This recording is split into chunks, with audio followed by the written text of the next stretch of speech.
When a billionaire investor decided to destroy a single father in front of a room full of millionaires, she had no idea he was a man who'd once fought for championships and walked away from violence to raise his daughter alone.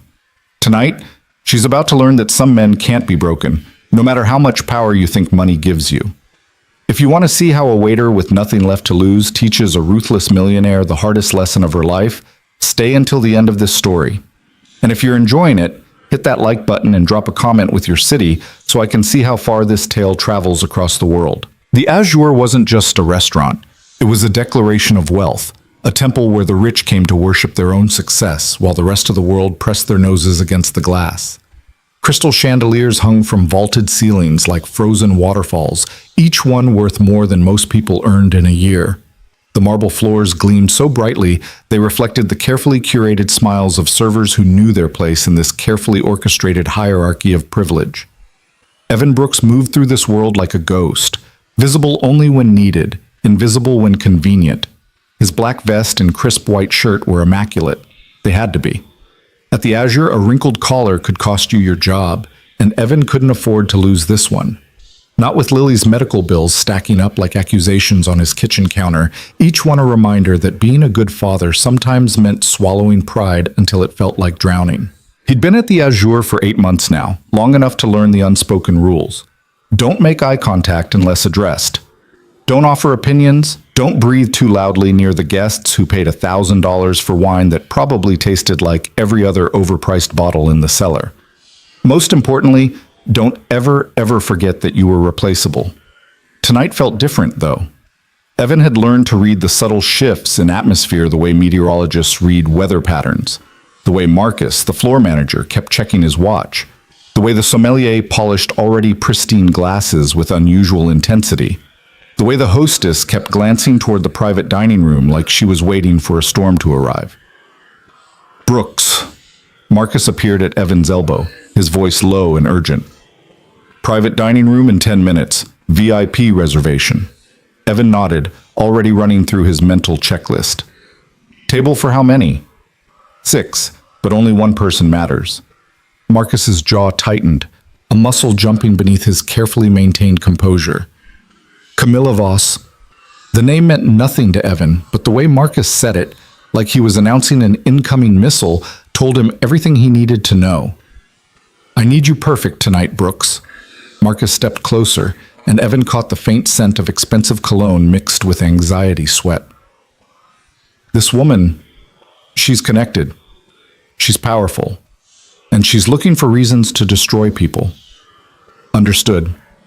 No, I don't think you do. Marcus's hand gripped Evan's shoulder, fingers pressing hard enough to wrinkle the fabric.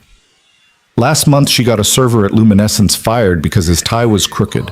2 weeks ago, she had a sommelier at the Pinnacle blacklisted from every high-end establishment in the city because he suggested a wine pairing she didn't ask for. She doesn't just complain, she annihilates careers for sport. Evan felt something cold settle in his chest, but he kept his face neutral. I'll be careful. Careful isn't enough.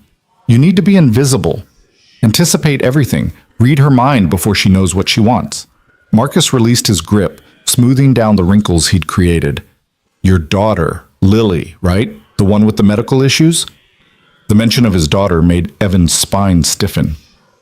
What about her? I'm just saying that your insurance through us is probably keeping those bills manageable. Be smart tonight. Don't give Voss any ammunition. Marcus walked away before Evan could respond, leaving him standing in the corridor between the kitchen and the dining room, caught between two worlds he didn't fully belong to. Evan checked his reflection in one of the mirrored panels. At 34, he looked older than his years, the kind of weathering that came from too many sleepless nights and too many choices between paying for groceries or paying for medicine. His dark hair was starting to show gray at the temples. His hands, scarred and calloused in ways that didn't quite match his current profession, told stories he never shared with anyone at the Azure. He thought about Lily, probably already asleep on the couch at their apartment, her small body rising and falling with the slightly labored breathing that never quite went away, even with the expensive medications. She'd asked him that morning if they could go to the park this weekend, her 7-year-old eyes bright with hope that he'd hated to dim with maybes and will sees. This weekend, baby girl, he'd promised, kissing her forehead before Mrs. Chen from next door arrived to watch her. I promise. Promises were easy to make. Keeping them required money, and money required this job. And this job required surviving the next few hours with a woman who apparently collected ruined lives the way other people collected art. The private dining room was a masterpiece of understated excess. Floor-to-ceiling windows overlooked the city skyline, a glittering maze of lights and ambition. The table was set for 6 with china so delicate it looked like it might shatter if you breathed on it wrong. Each piece of silverware had been positioned with mathematical precision, each crystal glass aligned perfectly with the edge of the plate. Evan did his final checks, adjusting a napkin that didn't need adjusting, confirming the water was precisely room temperature, making sure the lighting was set to the exact level specified in the reservation notes. He was smoothing an already perfect tablecloth when he heard the click of expensive heels on marble. Camilla Voss entered the room like she owned it, which, given her net worth, she probably could have if she'd wanted to. She was in her early 40s, beautiful in the way that required a team of professionals and a substantial budget. Her dress was a deep crimson that probably cost more than 3 months of Evan's rent, cut to accentuate a figure maintained by personal trainers and private chefs. Diamonds glittered at her throat and wrists, catching the light with every movement. But it was her eyes that Evan noticed most. Cold, calculating, searching for weakness the way a predator scans for the slowest member of the herd. Ms. Voss. Marcus appeared with his most obsequious smile, the one he reserved for guests who could end his career with a phone call. Welcome back to the Azure. It's always a pleasure. We'll see about that. Her voice was cultured, educated, sharp as the knife she probably kept metaphorically planted between someone's shoulder blades. She barely glanced at Marcus, her attention already sweeping the room, cataloging every detail like a general surveying a battlefield. Her companions filed in behind her, 3 men in expensive suits and 2 women who wore their wealth like armor. They were all smiling, but Evan recognized the particular tension of people who knew they were about to watch a performance and weren't sure if they'd be part of the show. Your server tonight will be Evan Brooks, one of our finest. Marcus gestured toward Evan, who stepped forward with a polite smile. Ms. Voss, welcome to the Azure. Evan's voice was steady, professional, betraying none of the warning bells clanging in his head. I'll be taking care of your table this evening. Camilla's eyes fixed on him, and Evan felt the weight of her scrutiny like a physical pressure. She was looking for something, a flaw, a weakness, an opening. We'll see about that too. She settled into her seat, arranging herself with the precision of someone who knew exactly how she looked from every angle. Bring me your wine list, and don't bother with recommendations. I know more about wine than anyone working in this establishment. Of course, ma'am. Evan retrieved the leather-bound wine list, presenting it with exactly the right amount of deference. Not too submissive, that would read as weakness. Not too casual, that would be disrespect. The perfect balance of professional courtesy that high-end service required. He stepped back, waiting while Camilla made a show of examining the list, her perfectly manicured finger trailing down the pages. Her companions made small talk about market trends and investment opportunities, but Evan could feel the undercurrent of anticipation. They knew something was coming. This is disappointing. Camilla closed the wine list with a sharp snap. Your selection is pedestrian at best. Marcus materialized at Evan's shoulder, his smile never wavering despite the insult. I apologize if our collection doesn't meet your standards, Ms. Voss. We have several rare vintages that aren't listed. Perhaps I could have our sommelier. I don't want your sommelier's opinion. I want the 1996 Chateau Margaux. I assume you have it, despite the inadequacy of your published selection? Of course. Marcus's relief was palpable. Excellent choice. Brooks will retrieve it immediately. Evan headed to the wine cellar, his mind already calculating the cost of the bottle Camilla had ordered. $12,000 for 1 bottle of wine. Enough to cover Lily's medications for 3 months. Enough to finally get ahead on the rent. Enough to stop choosing between electricity and groceries. He pushed the thoughts away. That kind of thinking was dangerous. It led to resentment, and resentment showed on your face, and showing anything on your face was a luxury he couldn't afford. The sommelier helped him select the bottle, handling it with the reverence usually reserved for religious artifacts. She's testing you, he murmured as he wiped the already clean bottle. Voss always starts with the wine. It's her opening move. What's the end game? Depends on her mood. Sometimes she just wants to feel powerful. Sometimes... He trailed off, shaking his head. Just be perfect, Brooks. Be so perfect she can't find a crack. Evan returned to the private dining room carrying the bottle like it was nitroglycerin. He presented it to Camilla, label facing outward, waiting for her approval. She examined it with narrowed eyes, turning the bottle in the light, checking the label, the seal, the level of wine inside. Evan knew the bottle was perfect. The sommelier had confirmed it, but Camilla wasn't looking for perfection. She was looking for ammunition. The temperature is wrong. Evan kept his expression neutral. The wine is stored at 55 degrees, ma'am, which is the optimal temperature for... I didn't ask for a lecture on wine storage. I said the temperature is wrong. Her voice cut across his explanation like a blade. It should be 53 degrees for a vintage of this caliber. Bring me a proper bottle. Marcus stepped in smoothly. Of course, Ms. Voss. We'll have another bottle brought up immediately and ensure it's at precisely the temperature you prefer. The second bottle arrived 10 minutes later. Evan presented it, confirmed the temperature with a thermometer Camilla insisted on seeing, and finally received permission to open it. He performed the ritual with practiced precision, cutting the foil, extracting the cork with a smooth pull that made no sound, wiping the rim, pouring exactly 2 ounces into Camilla's glass for tasting. She swirled it, studied the color against the white tablecloth, sniffed it with the concentration of a chemist analyzing a compound. Then she sipped, held it in her mouth, and finally swallowed. Acceptable. She waved her hand in dismissal. Pour for the table. Evan moved around the table, filling each glass with exactly 4 ounces, enough to appreciate the wine, not so much that it would warm before being consumed. He was finishing the last pour when Camilla spoke again. Your hands are shaking. They weren't. Evan knew they weren't. But he looked down anyway, and in that moment of distraction, Camilla shifted her glass slightly. Not much. Just enough that when Evan finished pouring and moved to the next guest, a single drop of wine fell from the bottle onto the white tablecloth. The room went silent. You're careless. Camilla's voice was soft, almost gentle, which made it more dangerous. A $12,000 bottle of wine, and you can't even pour it without making a mess. I apologize, Ms. Voss. Let me get you a fresh tablecloth immediately. You think a fresh tablecloth fixes your incompetence? She leaned back in her chair, and Evan saw it clearly now, the predatory gleam in her eyes, the slight smile playing at her lips. This was what she'd come for. Not the food, not the wine, not the company. This, the hunt, the kill. Tell me something. What kind of server can't perform basic tasks without destroying restaurant property? Camilla, perhaps we should...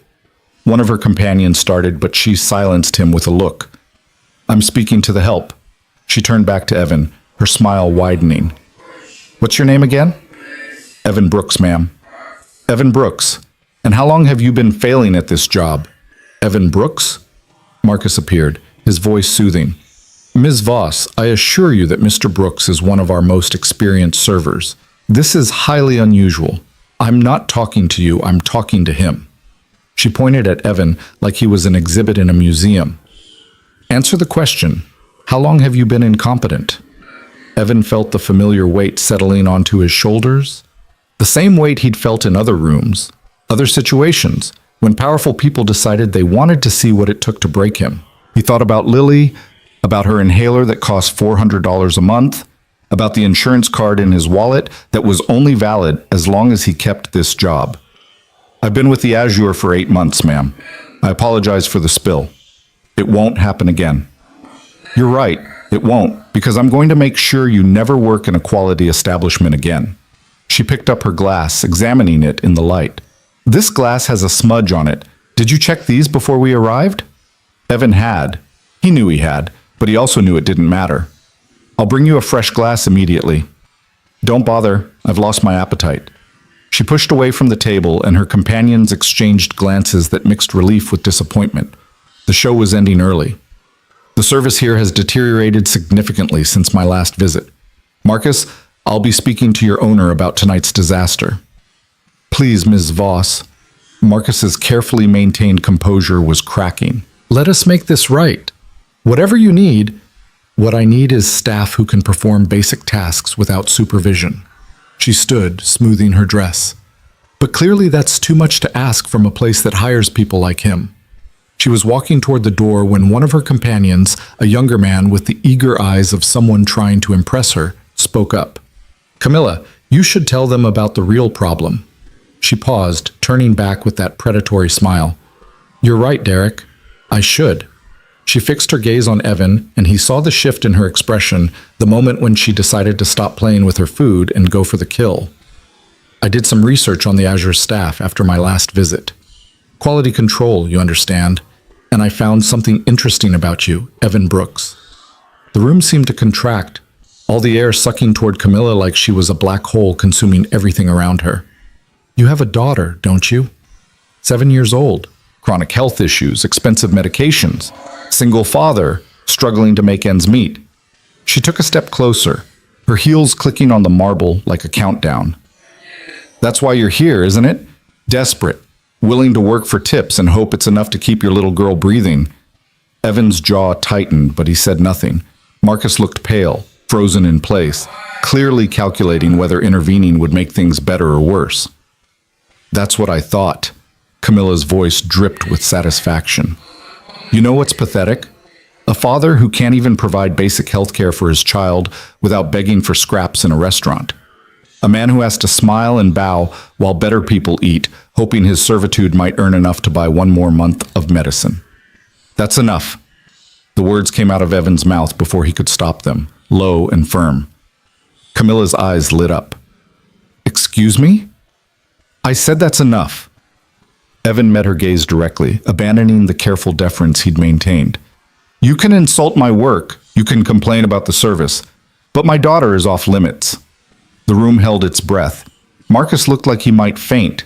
The other guests had their phones out now, sensing that something significant was about to happen, not wanting to miss their chance to capture it. Camilla laughed, a sound like breaking glass.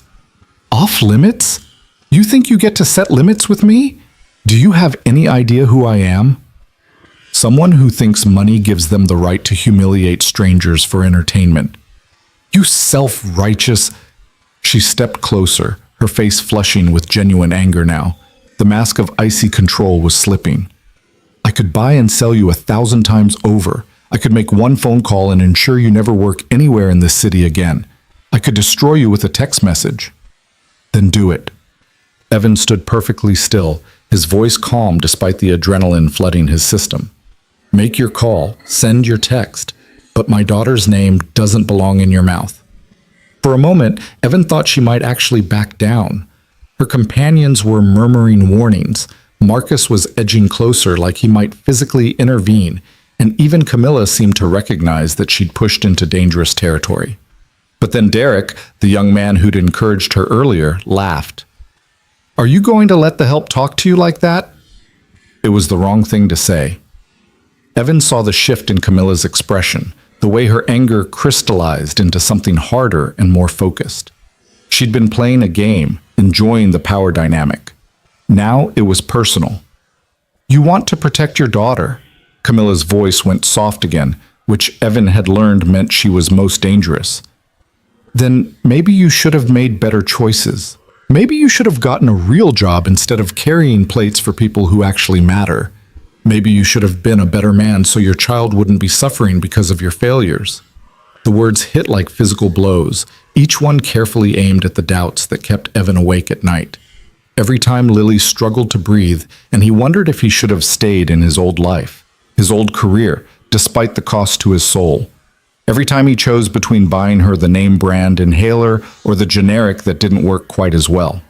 Every time he saw her looking at other kids with both parents, stable homes, fathers who didn't come home smelling like other people's expensive dinners. "Camilla, this has gone far enough." One of the women at the table stood up, her voice firm. "This isn't appropriate." "Shut up, Rachel." Camilla didn't even look at her. She was focused entirely on Evan, circling him like a shark who'd scented blood. "I'm having a conversation with the incompetent server who thinks he can talk back to me. I think we should leave." Another man stood, reaching for his coat. "This isn't—" "No one is leaving." Camilla's voice cracked like a whip. "Sit down, All of you, I'm not finished." They hesitated, then slowly resumed their seats. Evan understood the power dynamic at play. These people needed Camilla more than she needed them. Investment opportunities, business connections, social capital. She held the cards, and they all knew it. Marcus finally found his voice. "Miss Voss, I must insist that we all take a moment to—" "You must insist?" Camilla turned on him, and Evan saw Marcus flinch. "You must insist on nothing. You're the manager of a restaurant, not the president of anything that matters. I'll leave when I'm ready to leave, and right now, I'm not ready." She turned back to Evan, and her next words came out in a stage whisper, loud enough for everyone to hear. "How much are those medications anyway? 400, 500 a month? I spend more than that on shoes I wear once." She paused, letting that sink in. Your daughter is suffering because you're not good enough, not smart enough, not valuable enough. You're serving wine to people who matter while your own child can barely breathe. That's not my cruelty. That's just reality. Evan felt something shift inside him, a carefully constructed wall starting to crack. He'd spent 8 months bowing and scraping, swallowing insults, accepting his place in a hierarchy that valued money over humanity. He'd done it for Lily, telling himself that dignity was a luxury he couldn't afford. But hearing this woman, this stranger who knew nothing about him, nothing about the choices he'd made or the things he'd sacrificed, reduce his daughter's suffering to a punchline, reduce his love to inadequacy, reduce everything he was trying to do to simple failure. "You don't know anything about me." His voice was still controlled, but there was steel underneath now. "You don't know what I've done for my daughter. You don't know what I've given up. You don't know who I am. I know you're a waiter who can't even pour wine correctly." Camilla smiled, triumphant. "I know you're a single father who's failing at the most basic requirement of parenthood, providing for your child. I know you're standing here in a borrowed vest, serving people who are worth more than you'll ever be, hoping for tips like a trained dog hoping for treats." The phones were all out now, recording from multiple angles. Evan could see the guests at other tables peering in through the open door, drawn by the raised voices and the magnetic pull of conflict. Marcus was saying something, but Evan couldn't hear him over the roaring in his ears. He thought about Lily, about the promise he'd made to himself the day she was born. That he would be better than his own father, better than the man who'd taught him that power came from fists and fear. That he would choose a different path, a gentler way, even if it meant eating dirt and swallowing pride and working jobs that paid barely enough to survive.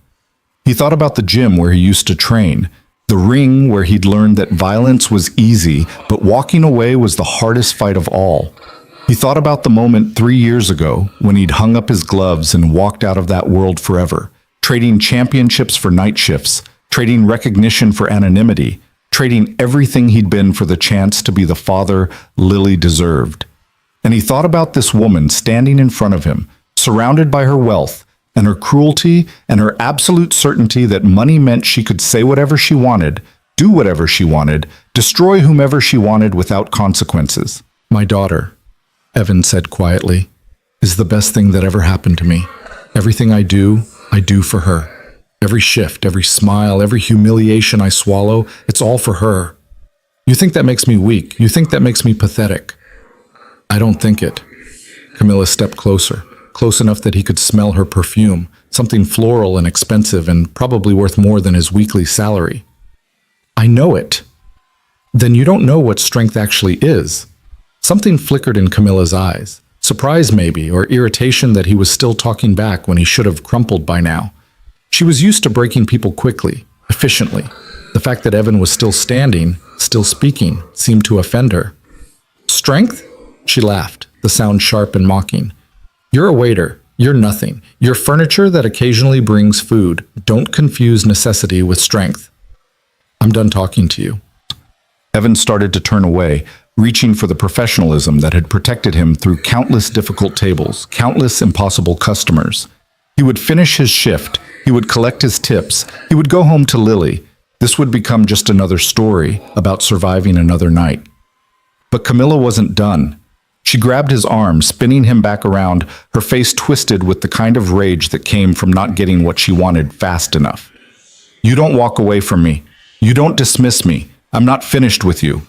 Her hand was still gripping his arm, her nails digging in hard enough to hurt. The room had gone completely silent now, everyone watching, everyone knowing they were witnessing something that had crossed a line but unable to look away. Evan looked down at her hand on his arm, then back up at her face. Let go. Or what?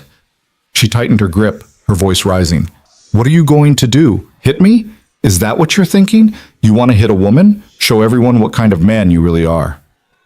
I want you to let go of my arm. Make me. She was breathing hard now, her composure completely shattered, replaced by pure vindictive fury. Come on. Show everyone the violent thug hiding underneath the vest. Show your daughter's father for what he really is. Marcus was moving toward them, his hands raised in placation. Please, both of you, let's all just take a step back. Camilla released Evan's arm and shoved Marcus away with surprising force. Stay out of this. This is between me and the help.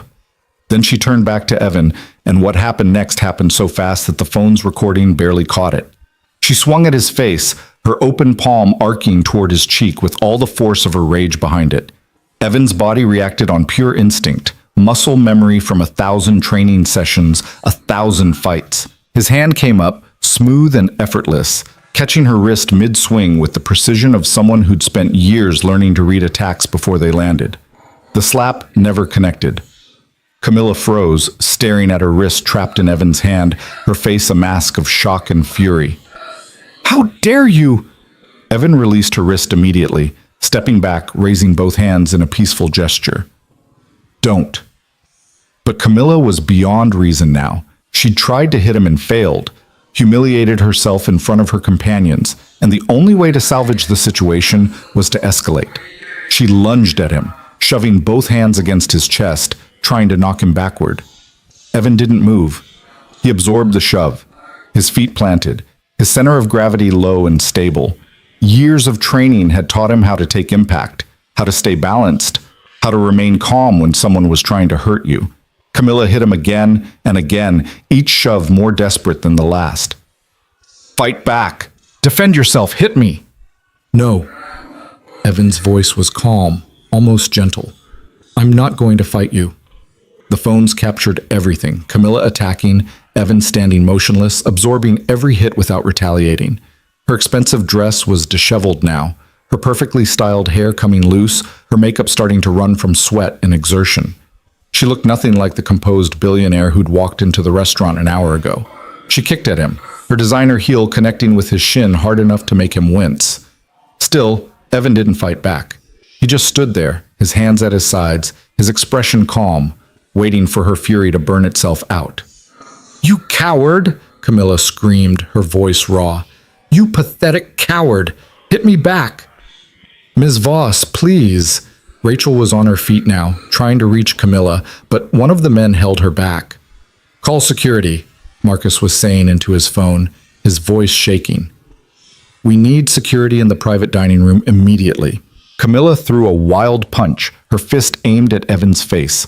This time, Evan caught it easily, not to hurt her, but to protect himself, redirecting the force away from his face with a smooth motion that looked like choreography. She tried to knee him. He sidestepped. She tried to shove him again. He stayed balanced. Every attack she threw, Evan neutralized with minimal movement, maximum efficiency. The kind of defensive technique that could only come from years of training and discipline. He never struck back, never escalated, just defended himself with the precise economy of motion that professional fighters learned after spending thousands of hours in the ring. And then finally, Camilla made a critical mistake. She charged at him, throwing her entire weight forward in a wild rush, trying to tackle him, hurt him, break him, anything to salvage her pride and her power. Evan simply stepped aside. Camilla, expecting resistance, finding none, stumbled forward, her momentum carrying her past where Evan had been standing. Her heel caught on the edge of the carpet. Her arms windmilled, grasping for balance that was already lost. She crashed to the marble floor with a sound that echoed through the suddenly silent room. For a long moment, nobody moved. Camilla lay sprawled on the pristine marble, her dress hiked up, her hair a mess, her carefully constructed image of power and control shattered as completely as if she'd been the one to hit the floor during a prize fight. Evan looked down at her, his expression unreadable. Then he turned to Marcus. I quit. Brooks, wait. But Evan was already untying his apron, folding it neatly, placing it on the nearest table. He walked toward the door, stepping carefully around Camilla, who was still on the floor making small whimpering sounds that might have been pain or humiliation, or both. "He attacked me!" Camilla's voice was shrill, desperate. "You all saw it! He pushed me! He assaulted me!" Rachel knelt beside her. "Camilla, stop. Everyone saw what happened. You attacked him. He never laid a hand on you." "She's right." Derek was staring at his phone at the video he'd recorded. "You went at him over and over. He didn't fight back. He just defended himself." "You're lying!" Camilla struggled to her feet, her face blotchy with rage and humiliation. "Give me that phone. Delete that video immediately." "I don't think so." Derek stepped back, holding his phone away from her grasping hands. Camilla, this is bad. This is really bad. We all saw you assault a server. He provoked me." "By standing there?" Rachel shook her head. "By not hitting you back when you tried to hurt him? That's not provocation. That's restraint." Evan had reached the door when Marcus caught up to him. "Please, Brooks, don't leave like this. Let me fix this. There's nothing to fix." Evan's voice was tired but steady. "I should have walked away a long time ago. Your job, your insurance, your daughter's medications. I'll figure it out." Evan met Marcus's eyes. "I always do." He walked out of the Azure for the last time, leaving behind the crystal and marble and carefully curated luxury. He walked past the other servers who'd watched everything, past the guests who were already sharing videos on their phones, past the life he'd been trying to live. Outside, the night air was cold and clean, washing away the smell of expensive perfume and expensive wine and expensive cruelty. Evan pulled out his phone, checking the time. Almost midnight. Mrs. Chen would have put Lily to bed hours ago, probably left her asleep on the couch because moving her to bed sometimes triggered her asthma. He started walking toward home, his mind already calculating. He had maybe 2 months of savings if he stretched them, maybe 3 if he sold his car. Enough time to find something else, somewhere else, some other way to keep Lily safe and healthy and happy. The walk home took 40 minutes. He used the time to decompress, to let the adrenaline fade, to think about everything that had happened and everything it meant. By the time he climbed the stairs to his third-floor apartment, he felt hollowed out but strangely peaceful. Mrs. Chen opened the door before he could get his keys out. "Oh, good, you're home. Lily's been asleep for hours. She asked about you before bed, wanted to know if you'd still be taking her to the park tomorrow." "Tomorrow," Evan confirmed, the word feeling like an anchor. "I promised." Mrs. Chen studied his face with the frank assessment of someone who'd known him since he moved in 3 years ago. "Rough night?" "You could say that." "You need to talk about it?" "I need to see my daughter." Mrs. Chen nodded, gathering her things. "She's on the couch. Breathing was a little rough earlier, but I gave her the inhaler at 8 like you showed me. She settled right down." Evan paid her for the night, adding an extra 20 he couldn't really afford because Mrs. Chen never charged enough for the peace of mind she provided. After she left, he locked the door and walked quietly to the living room. Lily was curled up on the couch, exactly where Mrs. Chen had said she'd be. Her chest rose and fell with that slight wheeze that was both better than it used to be and worse than it should be. Her stuffed rabbit was clutched in one small hand. Her dark hair, so much like his own, spread across the pillow in tangled waves. Evan sat on the edge of the couch, careful not to wake her, and watched his daughter breathe. This was what mattered. Not the Azure, not Camilla Voss, not the job he'd just lost or the uncertain future that waited for them. Just this. Just her. Just the promise that he would keep finding ways to be better, to do better, to give her the life she deserved. "Hey, baby girl," he whispered, brushing a strand of hair from her face. "Daddy's home." Lily stirred, her eyes fluttering open. "Daddy?" "Right here." She smiled, that sleepy 7-year-old smile that made everything else fade away. "Park tomorrow?" "Park tomorrow," he confirmed. "I promise." "'Kay." She yawned, already sinking back into sleep. "Love you, Daddy." "Love you too, Lily, more than anything." She was asleep again within seconds, her breathing evening out, her small body relaxed in the safety of home. Evan sat with her for a long time, listening to her breathe, thinking about all the ways his life had just changed and all the ways it would stay exactly the same. He'd lost a job tonight. He'd walked away from steady income and reliable insurance and the illusion of stability. But he'd kept something more important: his dignity, his principles, his refusal to be broken by people who thought money made them gods. His phone buzzed in his pocket. He pulled it out, expecting maybe a text from Marcus asking him to reconsider, but instead found dozens of notifications. Twitter, Instagram, Facebook. His name trending alongside video clips labeled with phrases like "waiter defending himself" and "billionaire attacks restaurant worker," and "this is why we eat the rich." The videos from the private dining room had already gone viral. Evan watched one, seeing himself through the lens of strangers' phones, calm, controlled, absorbing Camilla's attacks without retaliating, stepping aside at the last moment and letting her momentum carry her to the floor. The comments were overwhelmingly supportive, angry on his behalf, calling Camilla every variation of terrible that the internet could imagine. One comment caught his eye. "Those moves, though. Guy moves like a fighter. Someone track him down." Evan turned off his phone and set it on the table. Whatever happened next would happen. Right now, he was home with his daughter, and tomorrow they were going to the park. And that was enough. He carefully lifted Lily from the couch, carrying her to her bedroom, tucking her into bed properly. She didn't wake up, just made a small, satisfied sound and burrowed deeper into her blankets. He placed her rabbit beside her, kissed her forehead, and stood watching her sleep for another long moment. Then he went to his own room, too tired to think about consequences or futures or the videos spreading across the internet like wildfire. He fell asleep thinking about the park, about Lily's laughter, about the promise he'd made and the promise he'd keep. Tomorrow would bring what it brought. Tonight, he'd chosen dignity over security, self-respect over survival, the man he wanted to be over the man the world wanted to make him.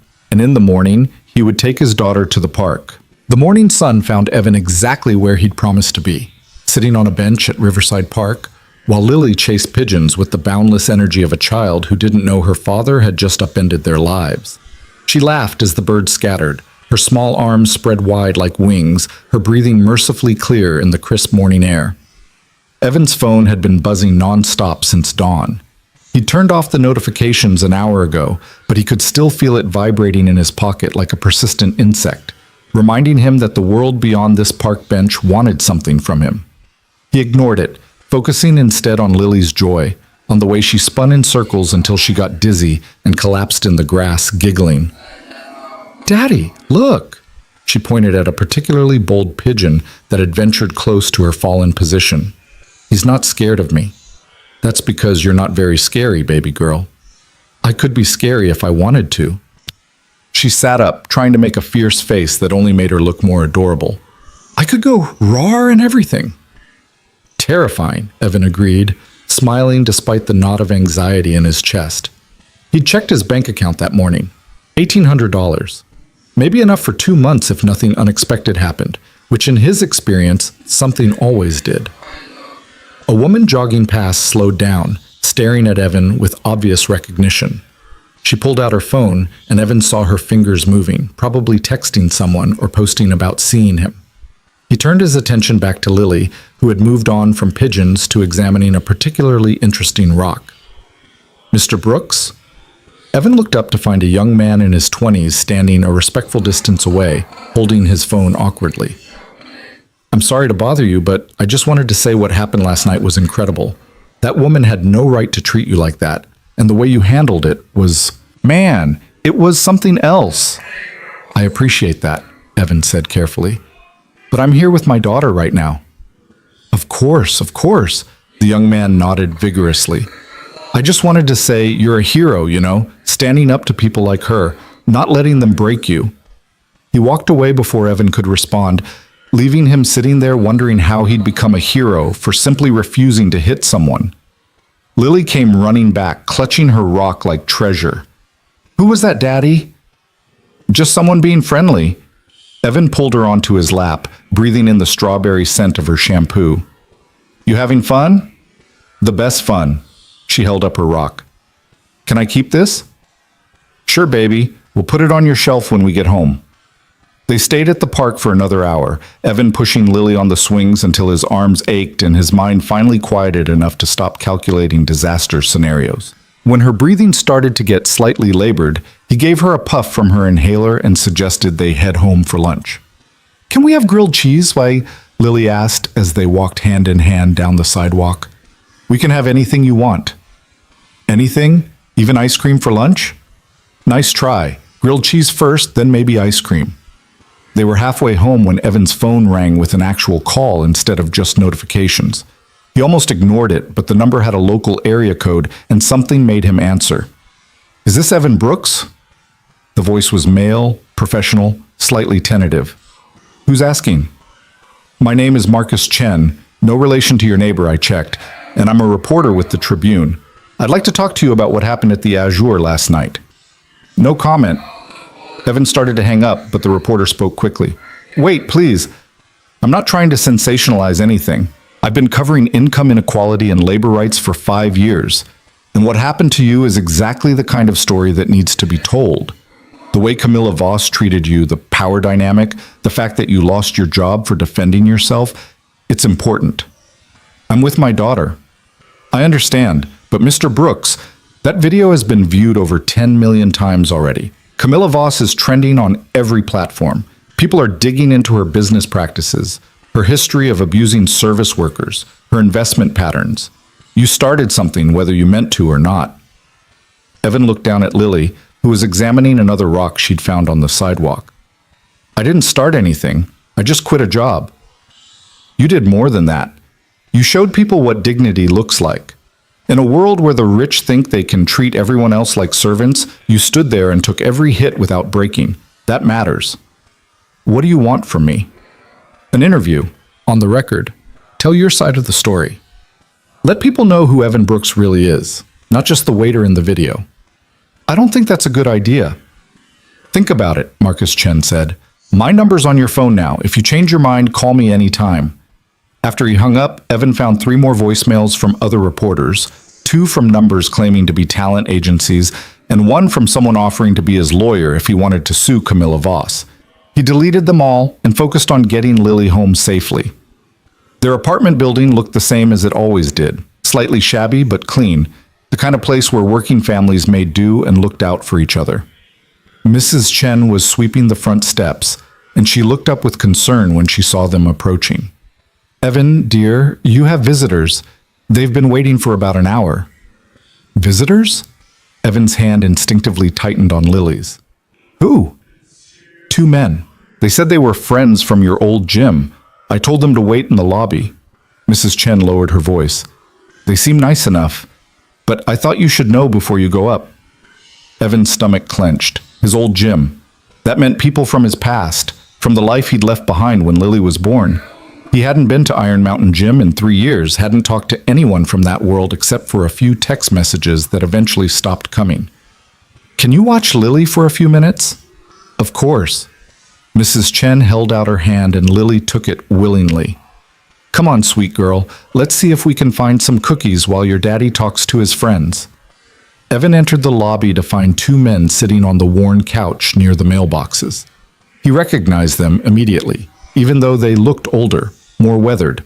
Tommy Rodriguez, who'd been a welterweight contender before a shoulder injury ended his career, and David Kim, who'd trained fighters at Iron Mountain for 20 years and could read a person's fighting style from the way they walked across a room. "Evan Brooks?" Tommy stood up, grinning. "Man, it's been too long." "What are you guys doing here?" Evan didn't move from the doorway, keeping his body language neutral. David stood more slowly, his sharp eyes taking in everything. Evan's stance, his tension, the way he'd positioned himself between them and the exit. "We saw the video. Everyone saw the video. You know how many people called the gym this morning asking if that was really you?" "I don't fight anymore." "We know that." Tommy's smile faded into something more serious.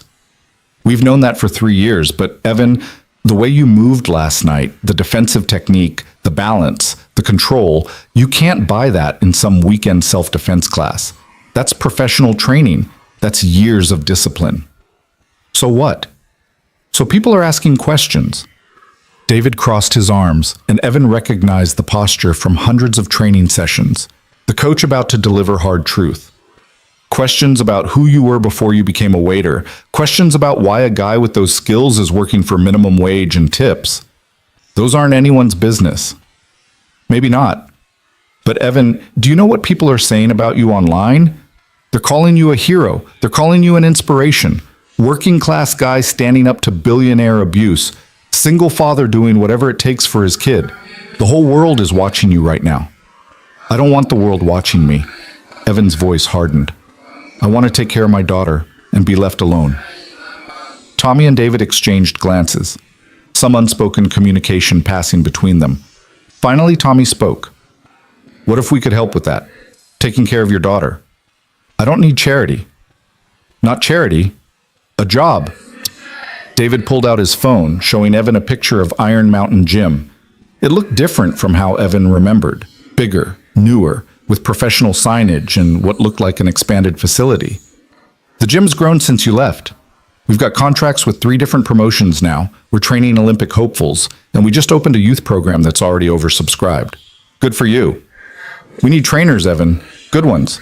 People who understand technique, who can teach discipline and control, who know what it means to fight and when it's better to walk away.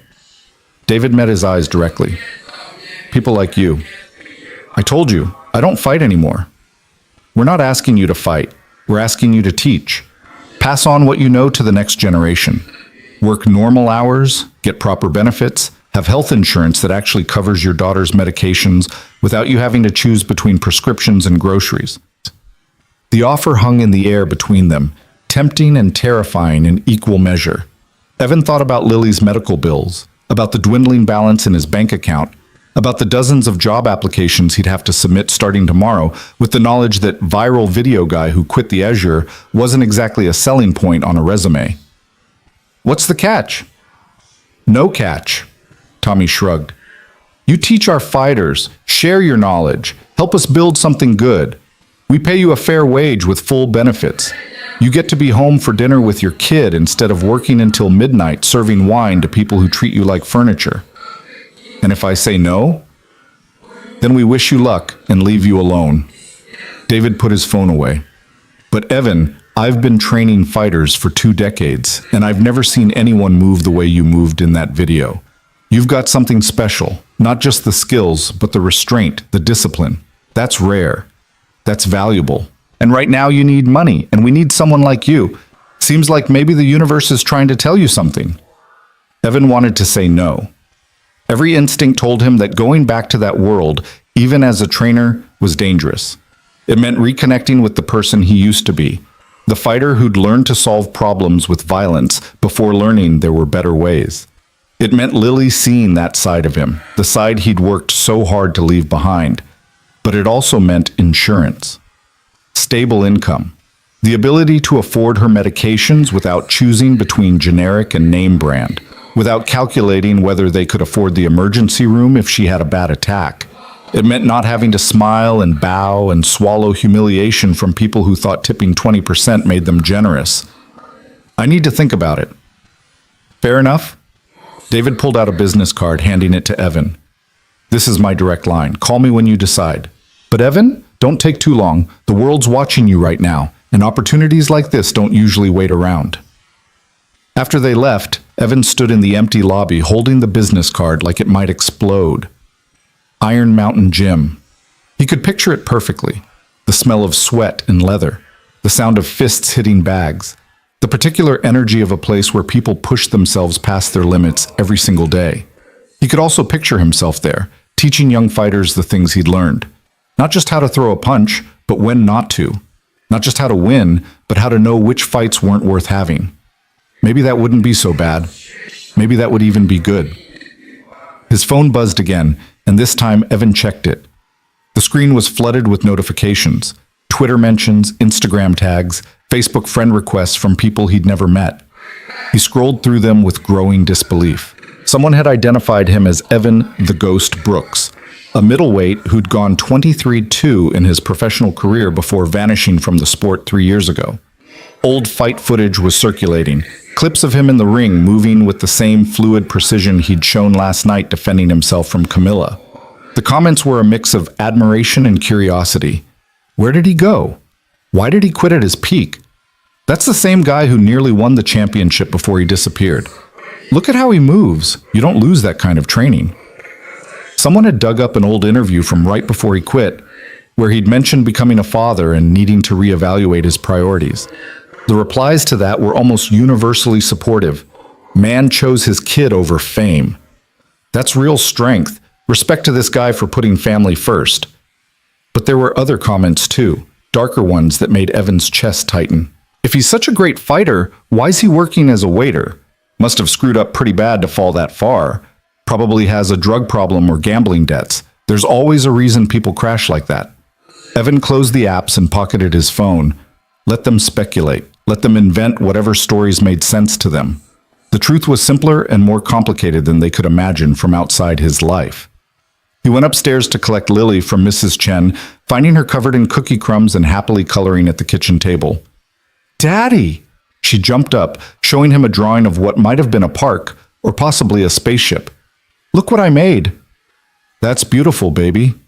He kissed the top of her head, breathing in that strawberry shampoo smell that meant safety and home. "Ready to go make some grilled cheese?" They spent the afternoon in comfortable routine. Lunch, then Lily's quiet time while Evan did laundry and tried not to think about his empty future. Then an hour of coloring together at their scratched kitchen table. Lily chattered about the pigeons and the rocks and whether they could get a pet rabbit like her stuffed one, and Evan made encouraging sounds while his mind churned through possibilities. He could take the gym job. It made sense financially, professionally, practically. But it also meant exposing Lily to that world, to the reality that her father had once made his living hurting people in controlled circumstances. She was 7. How did you explain that to a 7-year-old? How did you make it sound noble instead of brutal? Around 4 o'clock, someone knocked on the apartment door. Evan checked the peephole and saw a woman in her 40s wearing a professional blazer and carrying a leather bag. She didn't look threatening, but he was cautious anyway. "Can I help you?" "Mr. Brooks? My name is Sarah Chen. Apparently everyone's named Chen today, and I'm an employment attorney. I'd like to talk to you about your termination from the Azure." "I wasn't terminated. I quit." "Actually, you were constructively discharged." She spoke through the door, her voice crisp and professional. What Camilla Voss did created a hostile work environment that would have made any reasonable person feel they had no choice but to resign. That's legally actionable, and I'd like to represent you pro bono because what happened to you represents a larger pattern of abuse that needs to be challenged. Evan opened the door a crack. "I'm not interested in suing anyone." "Why not?" "That woman assaulted you, Mr. Brooks. She humiliated you in front of witnesses. She brought your daughter into it, weaponized your personal struggles, and created a situation where you felt you had to quit your job. She should face consequences." "She's already facing consequences. Have you seen the internet? Public shaming isn't the same as legal accountability." Sarah Chen met his eyes directly. "And more importantly, there are other people, dozens of them, who've suffered similar treatment from Camilla Voss. Servers, assistants, drivers, people who couldn't defend themselves the way you did. If you sue her, you open the door for all of them to come forward. You make it safe for them to speak up." "I need to think about it." "Of course. But Mr. Brooks, you should know that Voss's legal team has already started crafting a narrative where you're the aggressor. They're going to claim she felt threatened by you, that your presence was intimidating, that she was defending herself when she did what's clearly documented on multiple videos." Evan almost laughed. "You think anyone's going to believe that?" "I think rich people with expensive lawyers can make people believe a lot of things. And I think if you don't get ahead of this, you might find yourself facing assault charges because Camilla Voss doesn't like being humiliated and has the resources to rewrite reality." That stopped him. He thought about Lily, about what would happen if he ended up in legal trouble, if child services got involved, if his daughter ended up in the system because some billionaire wanted revenge for her public embarrassment. "Give me your card. I'll call you if I decide to move forward." Sarah Chen handed him a business card, then hesitated. "Can I ask you something, Mr. Brooks? Why did you walk away from fighting? You were good, really good. You could have been champion. Because I had something more important to fight for. She smiled at that, a genuine expression that softened her professional demeanor.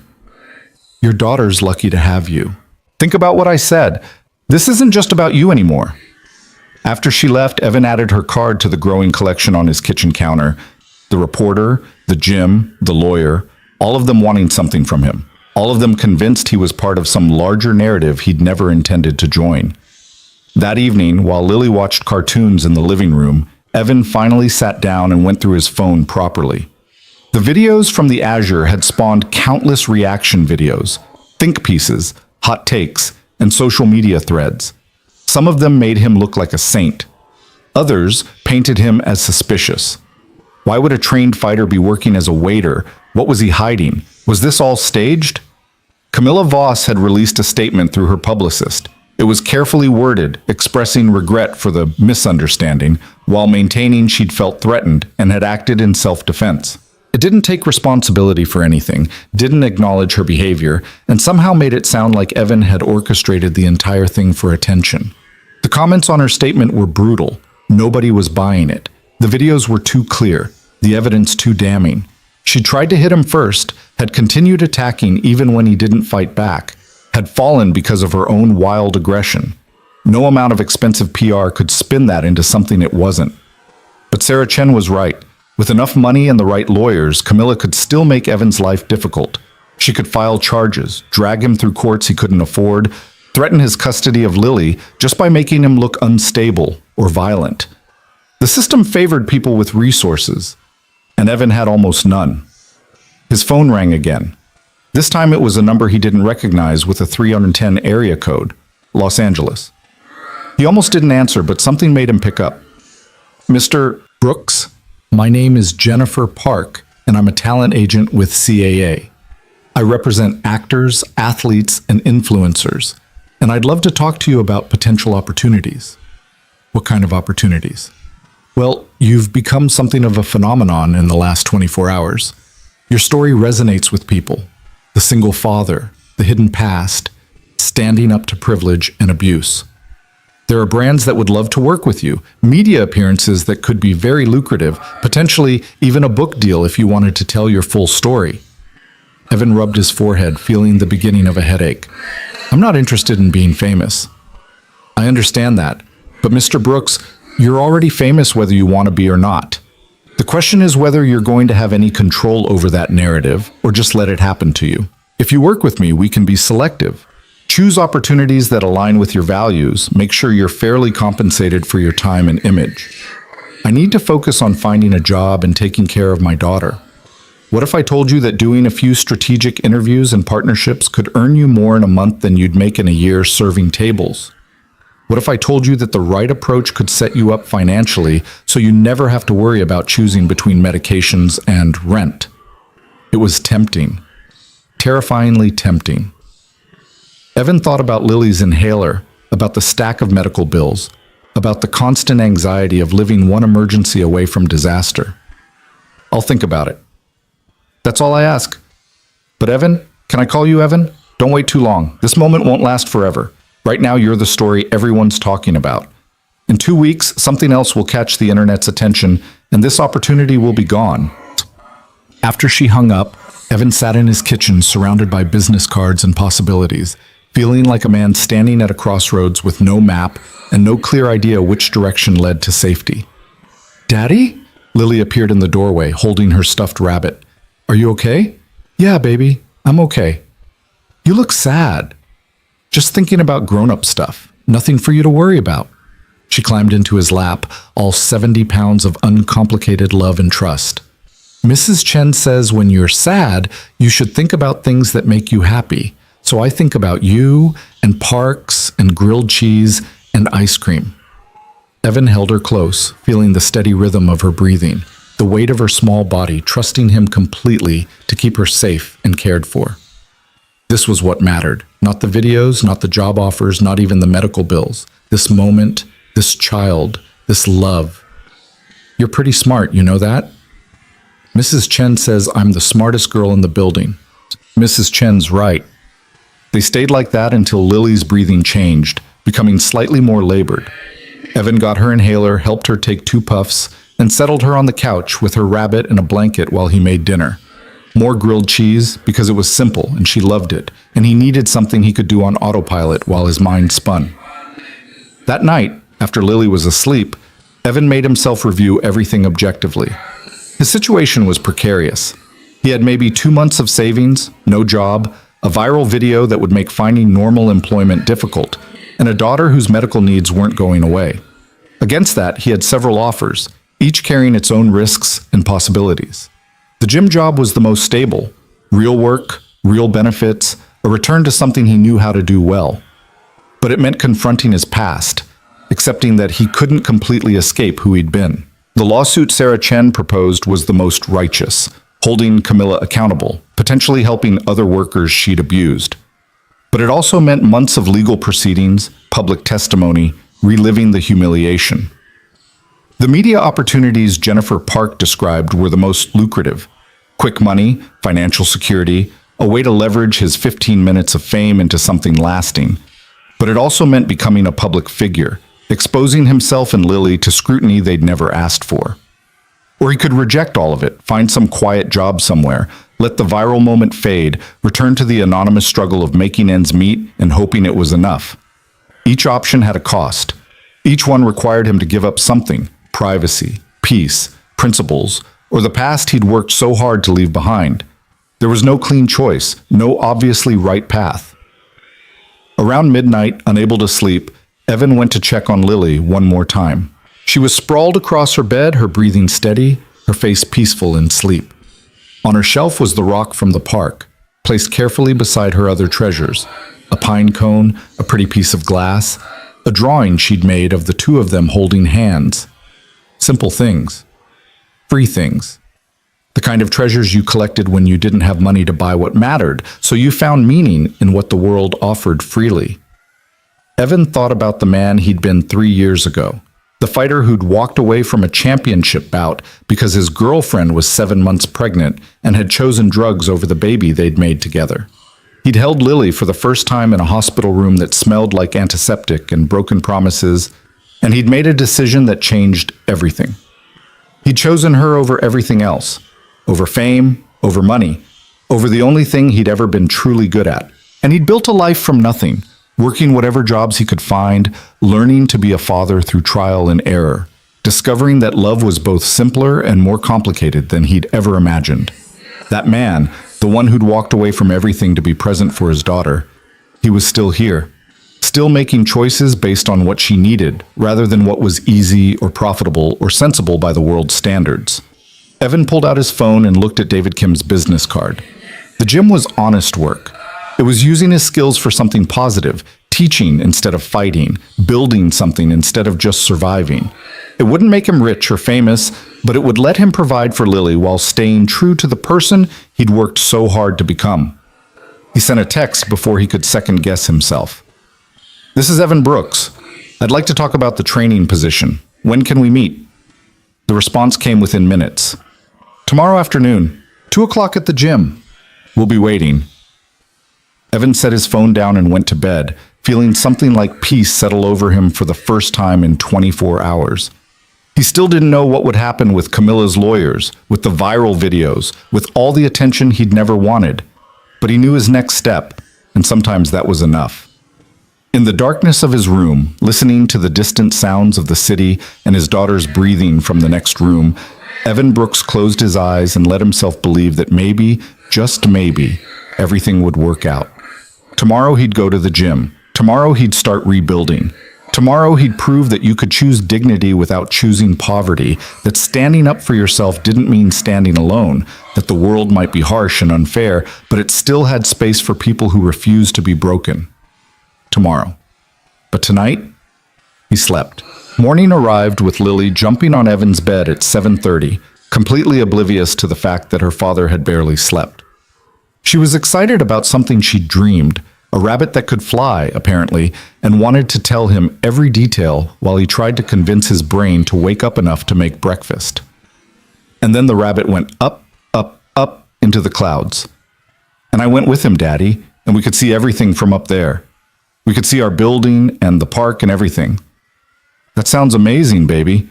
Evan pulled himself out of bed, his body reminding him that 34 wasn't 24 anymore, especially after a night of stress and minimal sleep. How about we get some pancakes in you before all that flying makes you hungry? They were halfway through breakfast when someone knocked on the door. Evan checked the peephole and saw Marcus from the Azure standing in the hallway, looking uncomfortable and holding what appeared to be an envelope. Evan opened the door but didn't invite him in. Marcus? Brooks. Evan. Can we talk for a minute? I'm having breakfast with my daughter. I know, and I'm sorry, but this is important. Marcus glanced past Evan into the apartment, then lowered his voice. Can we step into the hallway? Just for 2 minutes. Evan looked back at Lily, who was happily drowning her pancakes in syrup, then stepped outside, pulling the door mostly closed behind him. What do you want? Marcus ran a hand through his hair, a gesture Evan recognized from their time working together. It meant he was about to say something difficult. The owner wants to offer you your job back. Double your previous salary, better shifts, guaranteed minimum hours. He wants to make this right. Why? Because the Azure is getting destroyed in the press. We've had 24 reservations canceled since yesterday. People are protesting outside. Someone threw a brick through the front window this morning with a note that said, "Eat the rich." The owner thinks if you come back, if we make a public statement about valuing our employees and treating them with respect, we can salvage the situation. Evan almost laughed. So I'm supposed to save your reputation? I know how it sounds. Marcus held up the envelope. But he's serious about making this right. This is a contract, real money, job security. And Evan, he's willing to ban Camilla Voss from the restaurant permanently. No more VIPs who think they can treat staff like garbage. We're implementing new policies, new training, the whole thing. And all I have to do is come back and pretend nothing happened. Not pretend. We'd acknowledge what happened, make it clear that we're changing, that you're part of that change. You'd be helping other servers, Evan, setting a precedent that this kind of abuse won't be tolerated. It was a good offer. Evan could see that objectively. Double his salary would mean real breathing room, enough to cover Lily's medications and start saving for emergencies. Job security meant not waking up every day wondering how long they could make it before disaster struck. But it also meant going back to a place that had let Camilla Voss terrorize him, that had only found principles after the internet forced their hand. It meant being a symbol instead of a person, trotted out whenever the Azure needed to prove they'd changed. I can't. Evan, think about this. I already have a job lined up. Thanks for the offer, but I'm done with the restaurant industry. Marcus looked genuinely disappointed, which was almost touching. Can I ask where you're going? Iron Mountain Gym. I'm going to train fighters. Understanding dawned on Marcus's face. You're going back to what you were, the ghost. That's really you, isn't it? The fighter who disappeared? That was a different person in a different life. Maybe. But Evan, the Azure's offer would be safer, more stable. Training fighters, getting back into that world. It's risky. What if it doesn't work out? Then I'll figure something else out. I always do. Evan reached for the door handle. Tell your boss I appreciate the offer, but some things aren't worth the money. He's going to offer more, whatever you need. It's not about money, Marcus. It's about dignity, about not selling yourself back to people who only valued you once you became inconvenient to ignore. You understand that? Marcus nodded slowly. Yeah, I think I do. He handed Evan the envelope anyway. Take this. Read it over. The offer's good for a week if you change your mind. After Marcus left, Evan dropped the envelope on the kitchen counter without opening it and returned to breakfast. Lily had finished her pancakes and was now building a tower out of her remaining syrup, which was absolutely not what syrup was for, but looked like it was bringing her joy. Who was that, Daddy? Someone from my old job. They wanted me to come back. Are you going back? Nope. I've got something better lined up. Better than serving fancy wine to mean people? Evan smiled. Much better than that, baby girl. The morning passed in the comfortable rhythm they'd established. Lily played while Evan cleaned up and did laundry and tried not to think too hard about the afternoon ahead. Around noon, Mrs. Chen knocked to say she'd watch Lily during his meeting at the gym, and Evan found himself grateful once again for neighbors who looked out for each other. "You nervous?" Mrs. Chen asked as she settled into their living room with a book and her knitting. "A little." "Don't be. You're good at what you do. They'd be lucky to have you." The word settled something in Evan's chest. Mrs. Chen had known him for 3 years, had watched him struggle and persevere, had seen him at his worst and never once judged. If she thought he could do this, maybe he actually could. Iron Mountain Gym was in a part of the city Evan hadn't visited in years, a neighborhood that had gentrified just enough to get expensive coffee shops, but not enough to lose its working-class character. The gym itself occupied the ground floor of an old brick building, its windows covered with posters advertising upcoming fights and training programs. Evan stood outside for a moment, watching people come and go, young fighters with gym bags, older trainers with weathered faces, teenagers who looked like they were trying to find something to believe in. This was a different world from the Azure's crystal chandeliers and marble floors, but it felt more real, more honest, more like a place where effort actually mattered. David Kim was waiting just inside the entrance, and his face broke into a genuine smile when he saw Evan. "You came. I wasn't completely sure you would." "I said I would." "You did. Come on, let me give you the tour." The gym had changed significantly since Evan's time there. The main training floor was bigger, with new equipment and better lighting. There were separate areas for different types of training, bags and speed balls, a full-size ring, matted areas for grappling and groundwork. Everything was clean and well-maintained, professional in a way that spoke to serious investment and serious commitment. "We've got about 60 active fighters now," David explained as they walked. "Range from amateurs just starting out to professionals ranked in their divisions.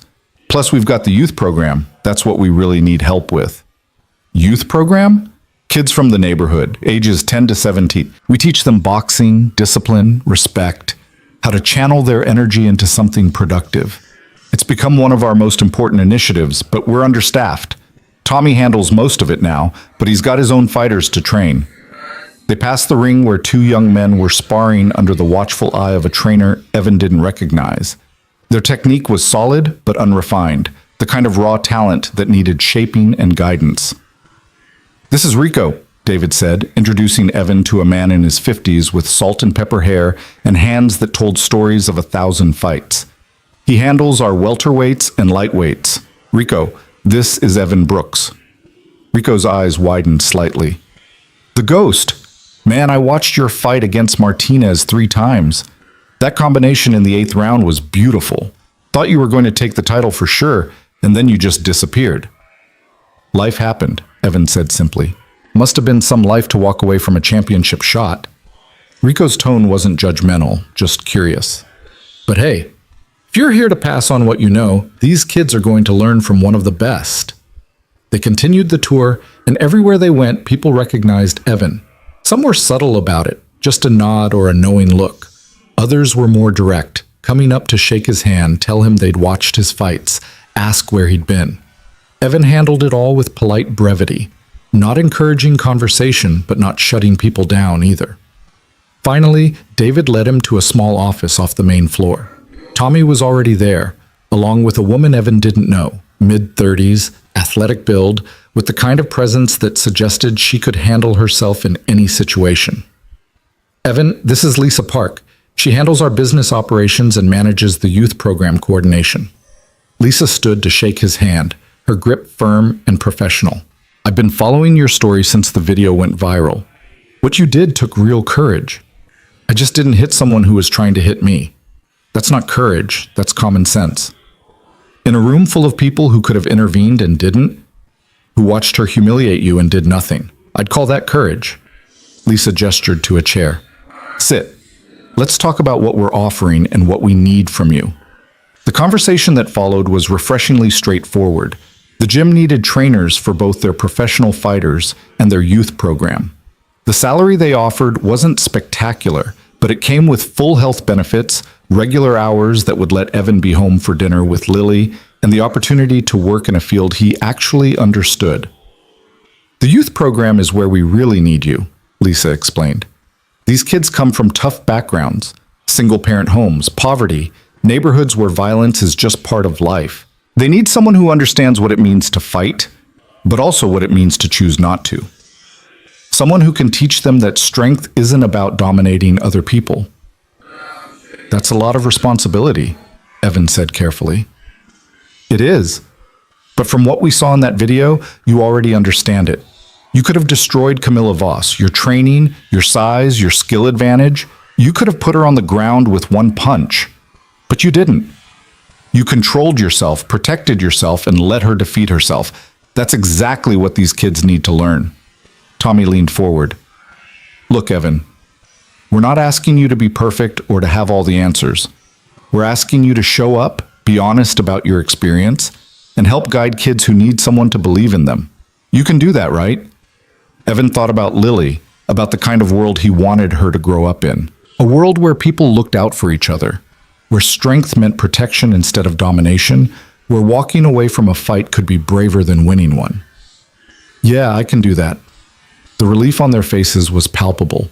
Lisa pulled out a contract that was remarkably free of corporate jargon and impossible clauses. The terms were clear, the expectations straightforward, the compensation fair. Evan read through it carefully while they waited, looking for catches or red flags, but finding only a genuine offer from people who seemed to actually mean what they said. When would I start? Tomorrow if you want, David said. We've got 2 youth classes this week and 3 professional fighters who could use someone with your technical knowledge. Plus there's paperwork to process, facility orientation, that kind of thing. But we can be flexible around your daughter's schedule. The mention of Lily's schedule, the casual acknowledgement that he was a father first and an employee second, meant more to Evan than they probably realized. At the Azure, his parental responsibilities had been something to work around, an inconvenience to be managed. Here, they were just part of who he was. I need to arrange childcare, get some things sorted at home. Could I start Monday? Monday's perfect. Lisa made a note on her tablet. That gives us time to get everything processed and set up your training schedule. Do you have any questions for us?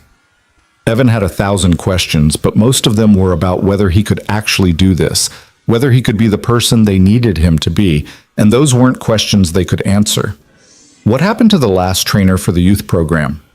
He got a job offer coaching at a university.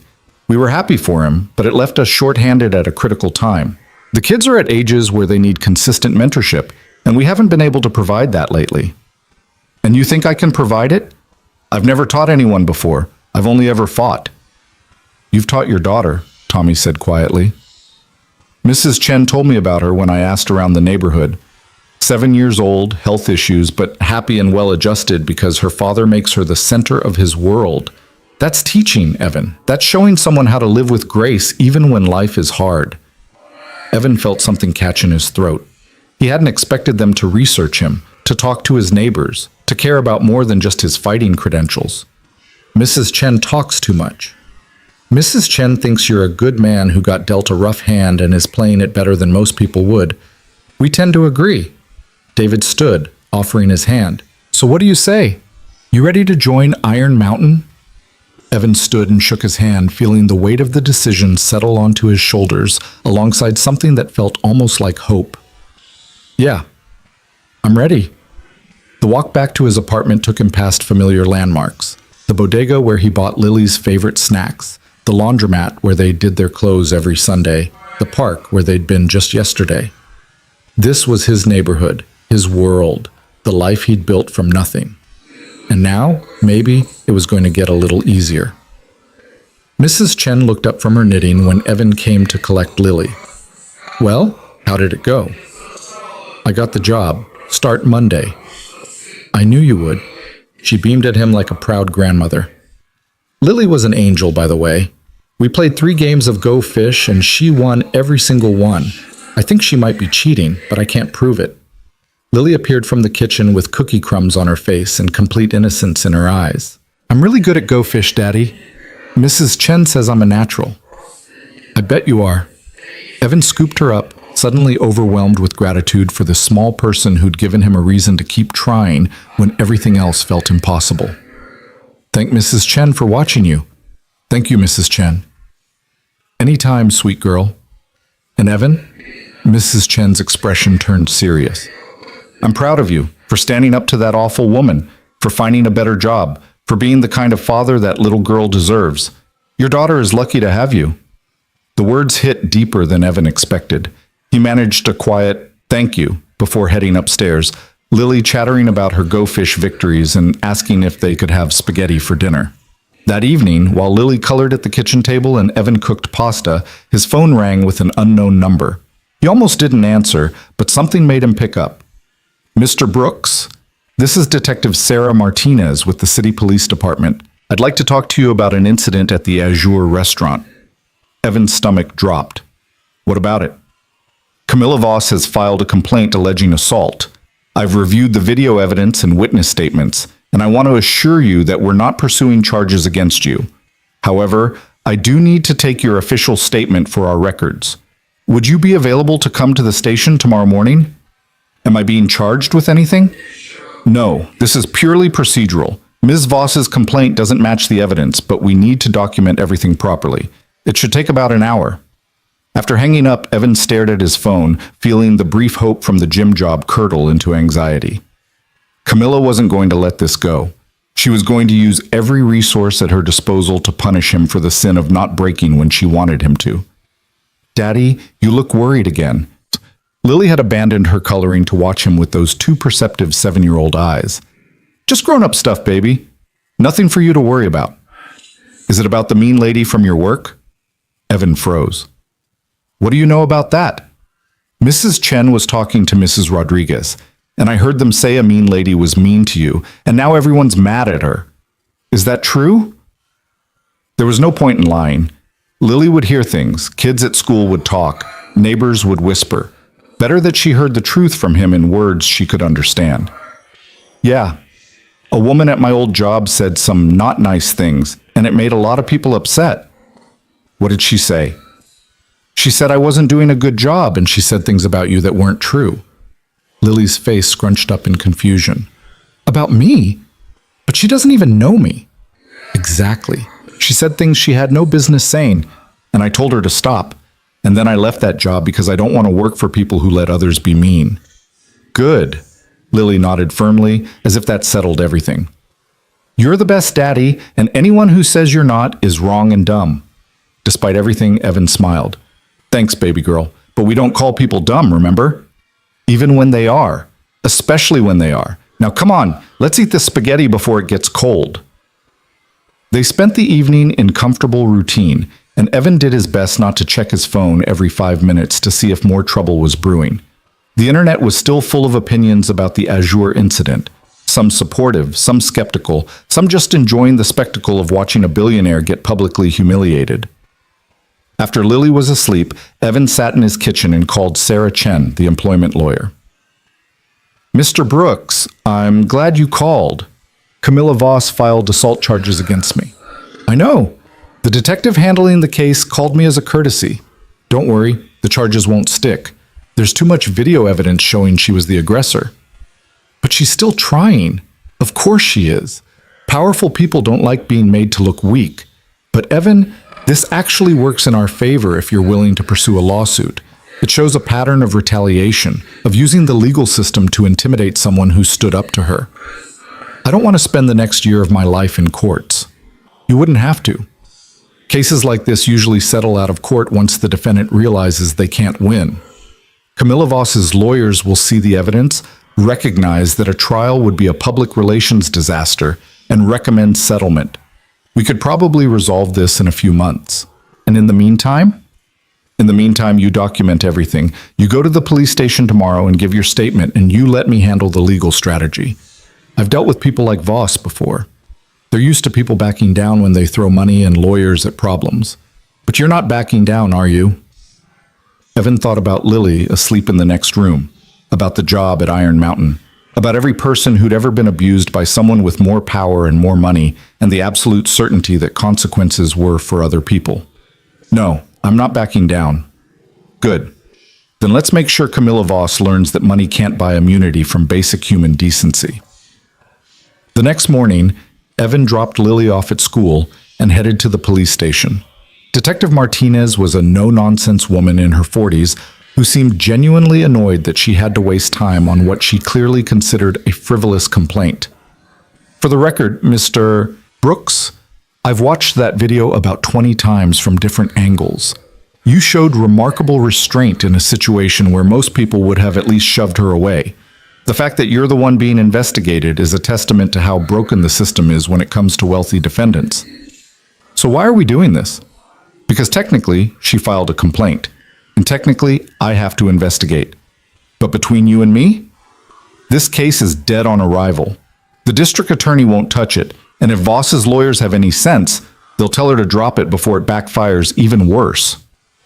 Evan gave his statement, describing the evening in careful detail. What Camilla had said, how she'd escalated, the way she'd initiated physical contact and continued attacking even when he didn't respond in kind. Detective Martinez took notes, asked clarifying questions, and seemed satisfied by the time they were done. One more thing, Mr. Brooks. Have you been contacted by any media wanting to interview you? Several. I haven't responded. That's probably wise. This is still an active investigation, even if it's going nowhere. But once we close this out, you might want to consider telling your story publicly. There are a lot of service workers out there dealing with similar abuse who need to know they're not alone. I'll think about it. He was leaving the station when he ran into someone he hadn't expected to see, Rachel, one of Camilla's companions from the night at the Azure. She looked different in daylight, less polished, more human. Mr. Brooks, I'm glad I caught you. I've got nothing to say to anyone from Camilla's circle. I'm not in her circle anymore. I resigned from her investment fund yesterday. Rachel glanced around, then lowered her voice. I wanted to apologize for not intervening that night.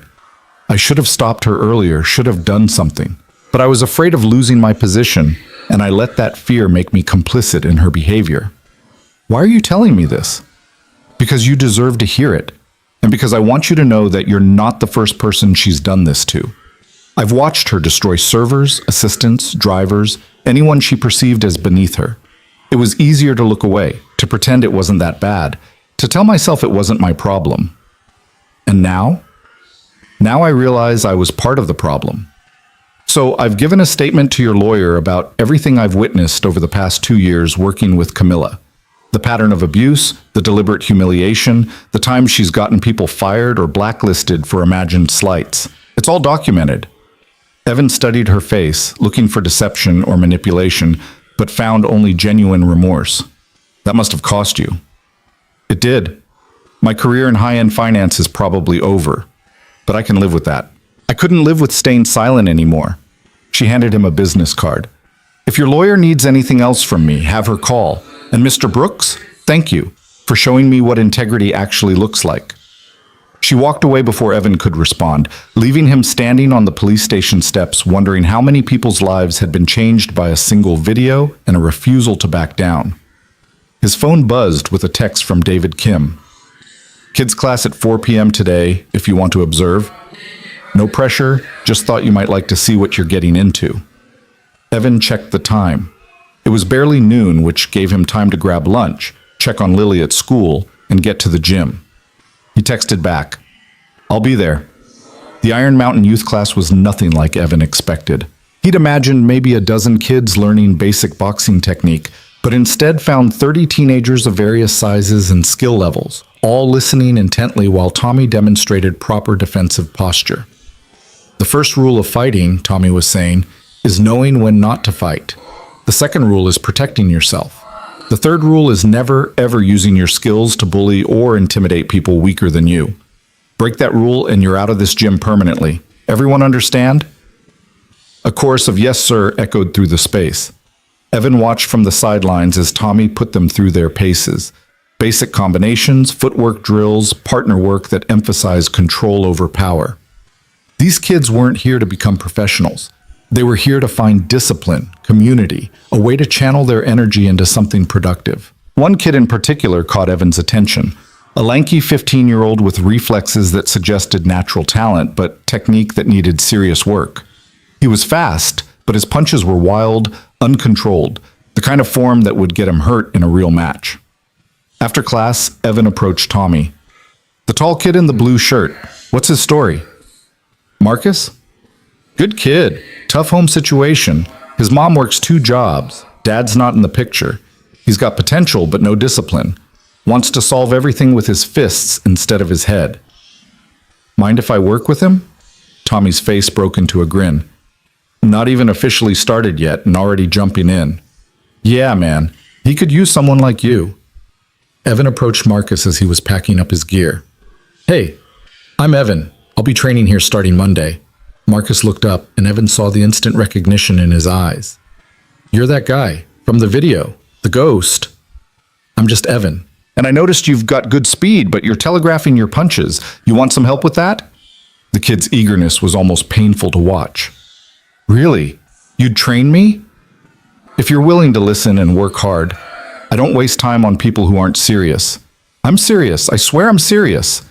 They spent the next hour working on basic technique, and Evan found himself falling into teaching more naturally than he'd expected. Marcus was a quick learner once someone explained not just what to do, but why, and by the end of the session, his punches were noticeably more controlled. This is amazing, Marcus said, his face flushed with exertion and excitement. Nobody's ever broken it down like that before. That's what I'm here for. But Marcus, you need to understand something. The skills you're learning aren't for starting fights.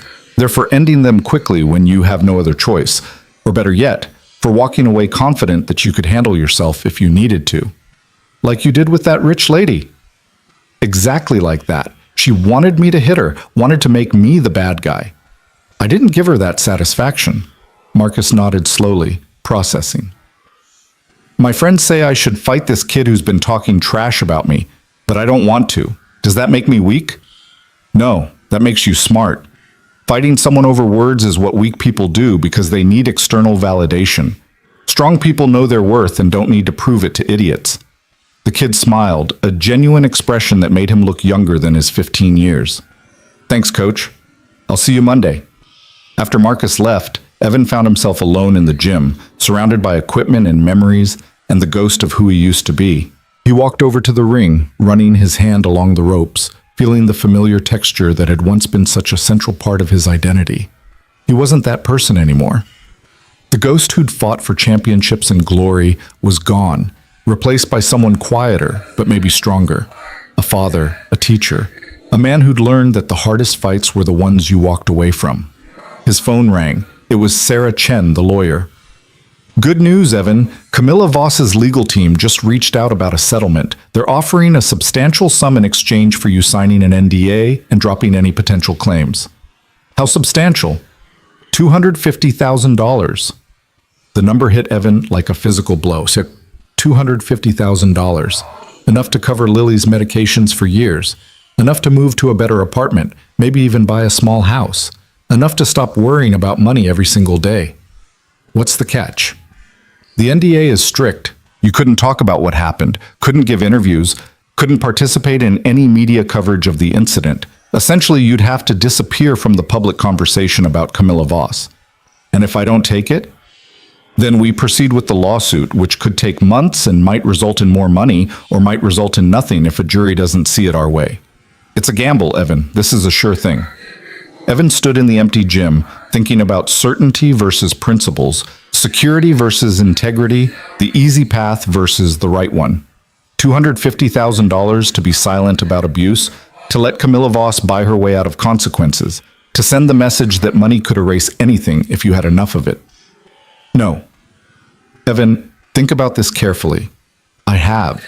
The answer is no. We proceed with the lawsuit. Sarah Chen was quiet for a moment. Can I ask why? This is a lot of money to turn down. Because there are other people like me who need to know they can stand up without being silenced. Because my daughter needs to learn that some things matter more than money. Because Camilla Voss needs to understand that she can't buy her way out of basic human decency. All right then. Sarah's voice warmed with something like respect. Let's show her what happens when she picks on someone who won't stay down. After hanging up, Evan sat on the edge of the ring, letting the enormity of what he'd just turned down wash over him. $250,000. Financial security. Peace of mind. Gone. But in its place was something he couldn't quite name. A sense of rightness. Of having chosen integrity over expedience. of being the kind of man he wanted Lily to be proud of. His phone buzzed with a text from Mrs. Chen. "Lily's asking if you'll be home for dinner. I told her yes. Was I right?" Evan smiled and texted back. "You were right. Making spaghetti, her favorite." He locked up the gym and headed home through streets that felt more familiar and more foreign than they ever had before. Everything was changing: his job, his public profile, the trajectory of his entire life. But some things stayed constant. Lily waiting for him at home, spaghetti on the stove, the simple promise that he would always choose being her father over anything else the world offered. That was enough. That had always been enough. And tomorrow, when he started teaching kids like Marcus how to fight, and when not to, he'd prove that being enough was actually everything. The weekend passed in a strange limbo between Evan's old life and whatever was coming next. He spent Saturday cleaning the apartment while Lily helped by creating more mess than she eliminated. Her version of dusting involving mostly redistributing dust to different surfaces while humming tunelessly. Sunday brought laundry and grocery shopping and the ordinary domestic tasks that grounded Evan when everything else felt like it was spinning out of control. But his phone wouldn't stop buzzing. More reporters wanting interviews, more lawyers offering representation, more strangers with opinions about his life and choices. He'd stopped reading the comments online after finding a particularly vicious thread speculating about why a professional fighter had really quit. The theories ranged from drug addiction to gambling debts to criminal connections, each one more creative and less accurate than the last. "Daddy, you keep looking at your phone with your mad face," Lily observed on Sunday evening while they made grilled cheese for dinner. "Do I have a mad face?" "Yeah, it's like this." She scrunched up her features into an exaggerated scowl that made Evan laugh despite himself. "That's not what I look like." "It totally is. Mrs. Chen says phones are why everyone's always mad now. She says people used to just talk to each other and be happy." "Mrs. Chen might be onto something." Evan put his phone face down on the counter. "How about we have a no-phone dinner? Just you and me talking about important stuff." "Like what?" "Like what you want to be when you grow up." Lily considered this seriously while cheese melted on the griddle. "I think maybe a veterinarian or an astronaut or someone who makes ice cream for a living." "Those are all excellent choices." "What did you want to be when you were little, Daddy?" The question caught Evan off guard. He couldn't remember the last time someone had asked him about childhood dreams rather than adult mistakes. "I wanted to be a superhero." "Like with a cape and powers?" "Something like that. Someone who could protect people and make things better." "Did you become one?" Evan looked at his daughter, 7 years old, chronic health issues, completely dependent on him for everything from medications to meals to the basic security that tomorrow would be okay. He thought about the choices he'd made, the life he'd built, the way he'd given up everything else to make sure she was safe and loved. "I became something better. I became your dad." Lily beamed at him with the uncomplicated joy of a child who didn't yet understand how rare it was to be someone's whole world. "That's the best superhero job." They ate dinner without phones or television, just talking about nothing and everything, and for those 40 minutes, Evan felt like maybe he'd actually figured something out about what mattered. The rest of the world could argue about viral videos and billionaire accountability and the symbolic meaning of his actions. Here in this small kitchen with melted cheese and a chattering 7-year-old, he knew exactly who he was and what he was fighting for. Monday morning arrived with Lily's alarm clock blaring and a scramble to get her ready for school. Evan packed her lunch, helped her find her other shoe, reminded her 3 times to brush her teeth, and walked her to the bus stop while mentally preparing for his first official day at Iron Mountain Gym. "Are you excited about your new job?" Lily asked as they waited for the school bus. "Yeah, baby. I think I am." "Are you going to teach people how to punch things?" "Sort of. I'm going to teach them how to be strong and safe." "That's good. Everyone should be strong and safe." The bus pulled up and Lily hugged him tight before climbing aboard. "Love you, Daddy." "Love you too, Lily girl." He watched the bus pull away, feeling the familiar anxiety of sending his child out into a world he couldn't completely control, then headed to Iron Mountain with a gym bag he'd dug out of storage and a sense of purpose he hadn't felt in years. David Kim met him at the entrance with coffee and a genuine smile. "First day, how you feeling?" Like I'm about to find out if I actually know how to teach or just got lucky with one kid on Friday. You'll be fine. Come on, let's get you set up. The morning was a blur of paperwork, facility orientation, introductions to staff members whose names Evan immediately forgot, and a walkthrough of the training schedules. He'd be working with the youth program 3 afternoons a week and helping train professional fighters on Tuesday and Thursday evenings. The pay was exactly what they'd promised. The benefits kicked in after 30 days, and everyone he met seemed genuinely happy he was there. Your first class is at 4, Lisa Park explained as she showed him the equipment storage. 15 kids, ages 13 to 16. They've been without consistent coaching for about a month, so they're going to test you. Expect attitude. Expect questions. Expect them to push boundaries to see if you'll push back. What do I do when they push? Be firm but fair. These kids have usually had enough authority figures who are just cruel or just pushovers. They need someone who sets boundaries because they care, not because they're on a power trip. At 3:30, Evan changed into training gear and entered the youth section of the gym. A handful of kids were already there, some working bags, others just hanging out and talking. They glanced at him with the particular wariness teenagers reserved for new adults in their space. Marcus was among them, and his face lit up when he saw Evan. "Coach, you're really here." "Said I would be, didn't I?" "Yeah, but adults say a lot of things." Marcus's tone was matter-of-fact rather than bitter, just stating an observed truth. "This is Coach Brooks, guys. He used to be a professional fighter, the Ghost." Several kids pulled out phones, presumably looking him up, while others just stared with varying degrees of interest and skepticism. One girl with purple streaks in her hair and the kind of defensive posture that screamed trouble at home spoke up. "You're that guy from the video, the one who let that rich lady hit him." "I didn't let her hit me. I defended myself without hitting back. There's a difference." "Sounds like letting her hit you to me. What's your name?" "Destiny." "Okay, Destiny, come here." Evan gestured to the mat. "I want you to try to hit me." She looked suspicious. "For real?" "For real. Take your best shot.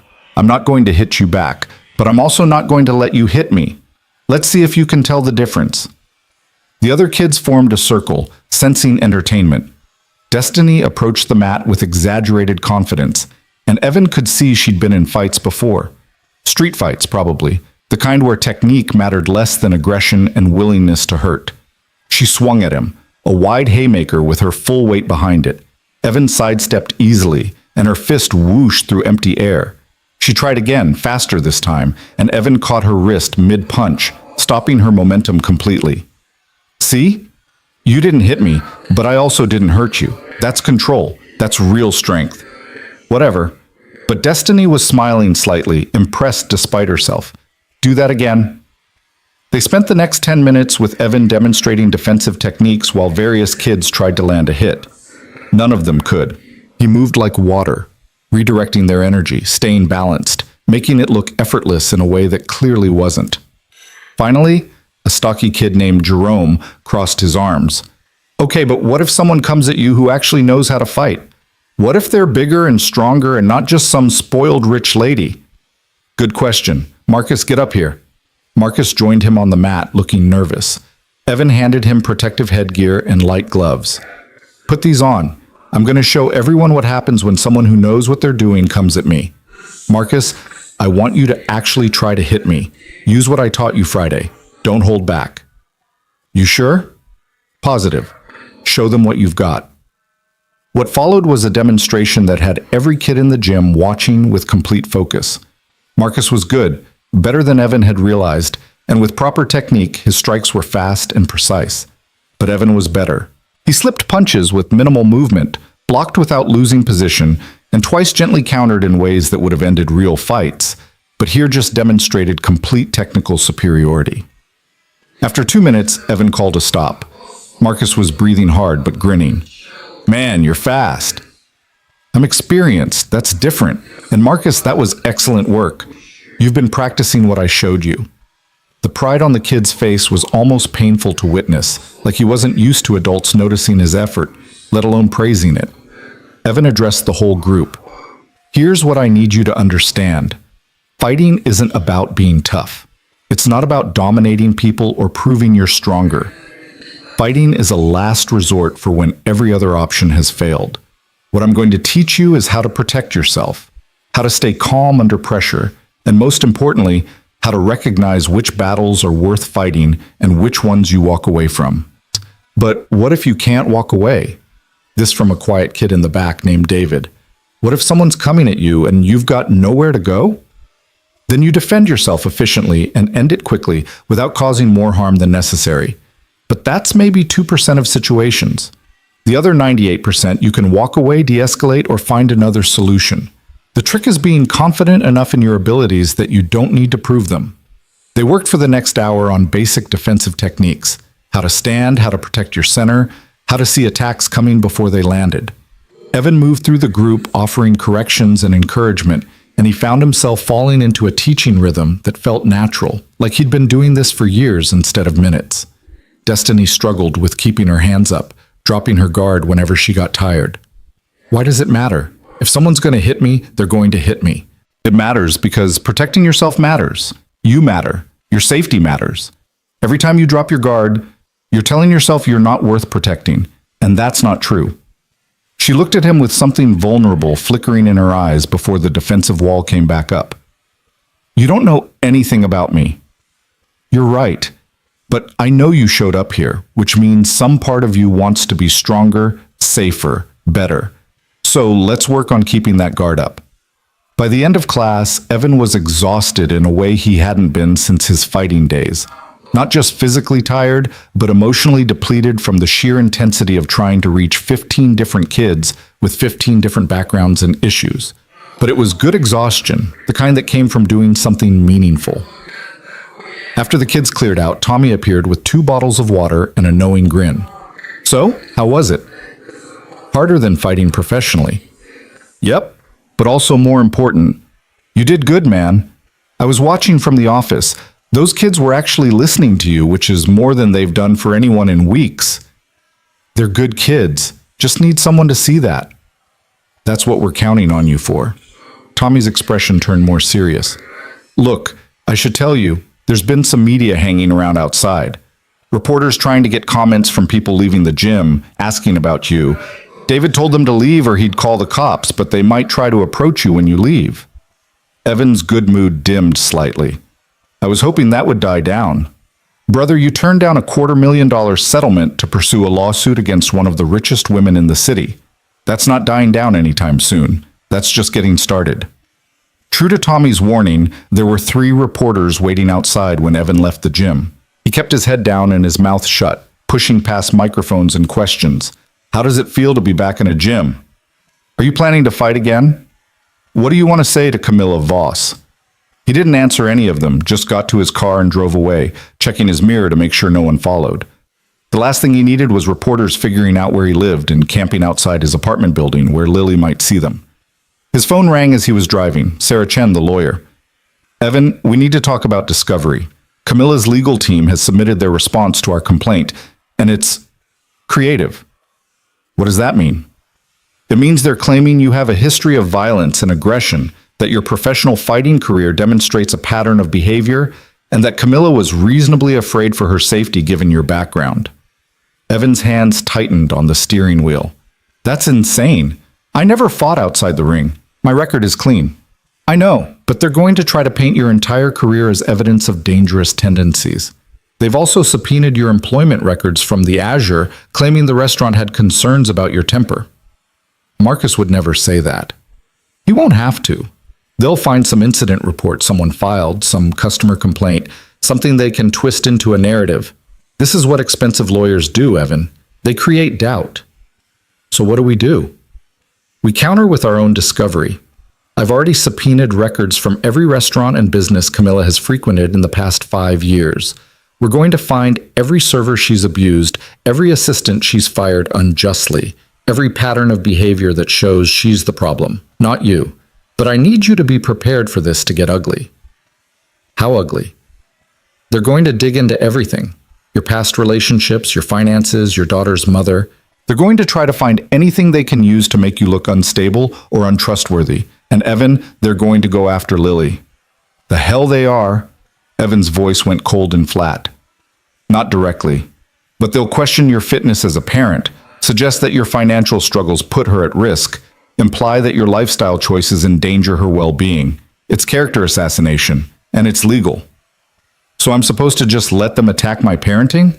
No, you're supposed to let me defend you while you focus on being exactly who you've always been, a good father doing his best. The judge will see through their tactics, but only if you don't give them real ammunition by losing your temper or doing anything they can point to as proof of their claims. After hanging up, Evan sat in his parked car outside his apartment building, trying to process the fact that wanting accountability for being assaulted now meant having every aspect of his life scrutinized by hostile lawyers with unlimited resources. His phone buzzed with a text from a number he didn't recognize. "This is Rachel, Camilla's former colleague. I wanted to warn you. She's not taking the settlement rejection well. She's telling people you're trying to extort her, that you planned the whole incident for publicity. Just thought you should know what narrative she's pushing." Evan texted back, "Thanks for the warning." Another message appeared. "Also, 6 more people have contacted your lawyer about their experiences with Camilla. Former employees, service workers, people she's abused over the years. You standing up gave them courage to come forward. Whatever happens with the lawsuit, you've already made a difference." That helped. Not much, but enough to get him out of the car and into his building, where Mrs. Chen was waiting with Lily in the lobby. "Daddy!" Lily ran to him, full of energy and stories about her day. "We learned about the solar system, and I got to be Neptune in the play we're doing, and Mrs. Rodriguez says Neptune is the best planet because it's blue and far away and mysterious." Evan scooped her up despite her getting too big for it, breathing in that strawberry shampoo smell that meant everything was okay. "Neptune is definitely mysterious. Did you have a good day?" "The best day. And Mrs. Chen made me a snack and helped me with my homework, so we're all done and can play now." "Sounds perfect. Let's go upstairs and you can tell me all about Neptune." That evening passed in the comfortable routine of dinner and homework review and bath time negotiations.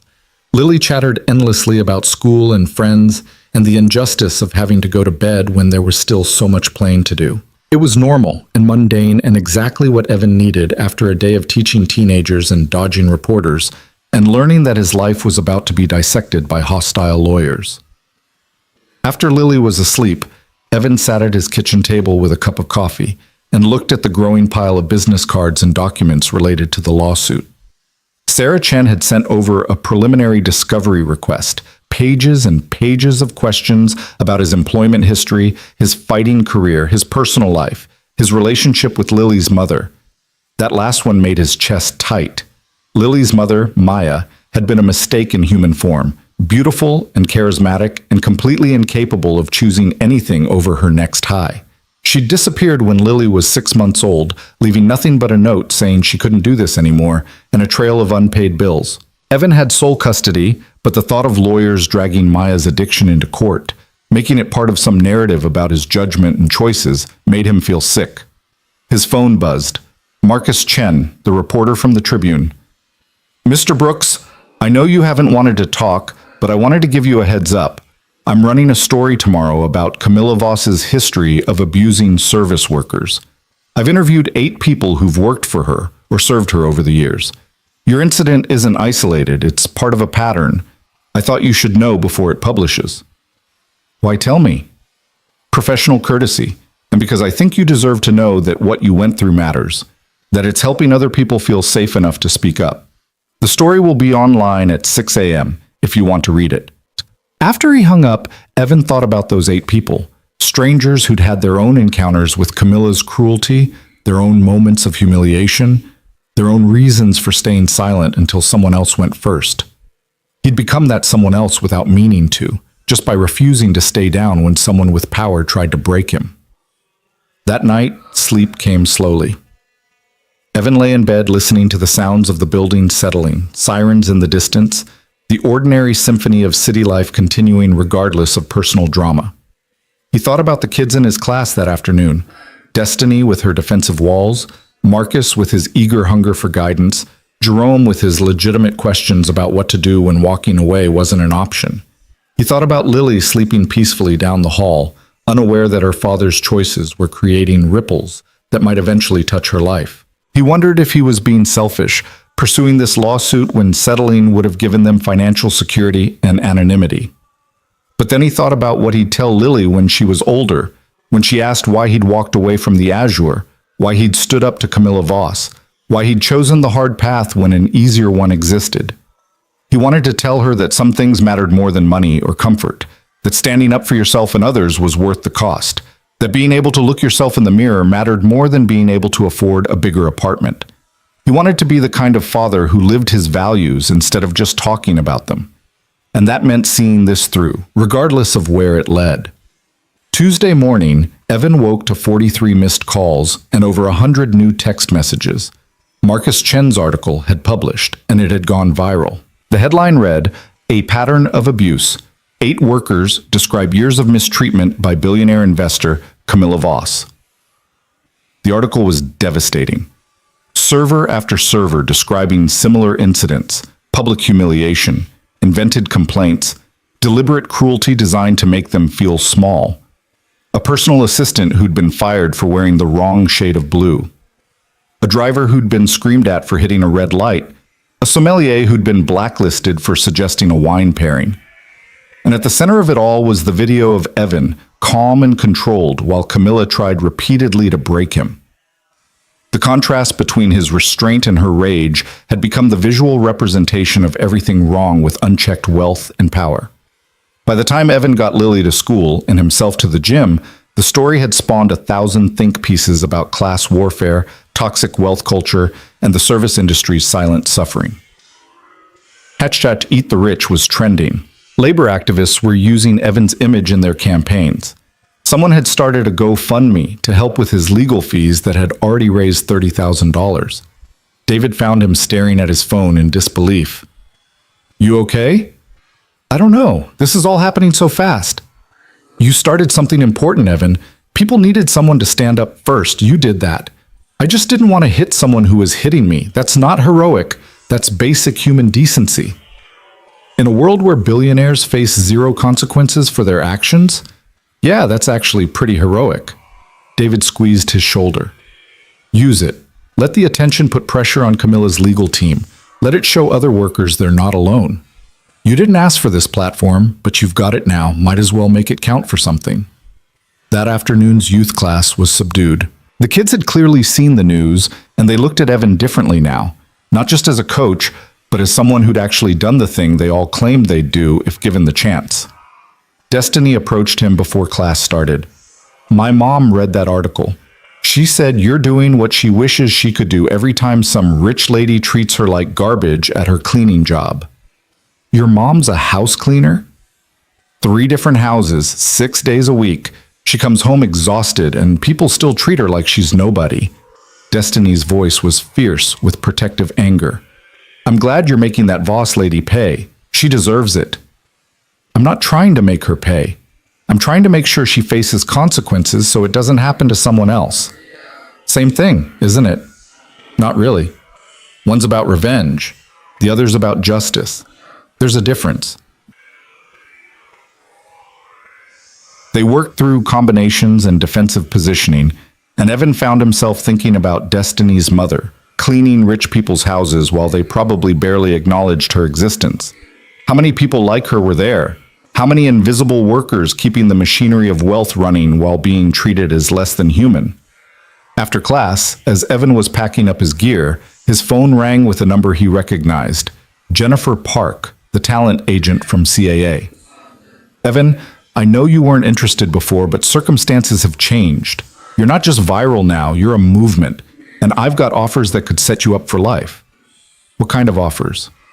"Book deals, speaking engagements, a documentary crew that wants to follow your story, brand partnerships with companies that want to align themselves with your values.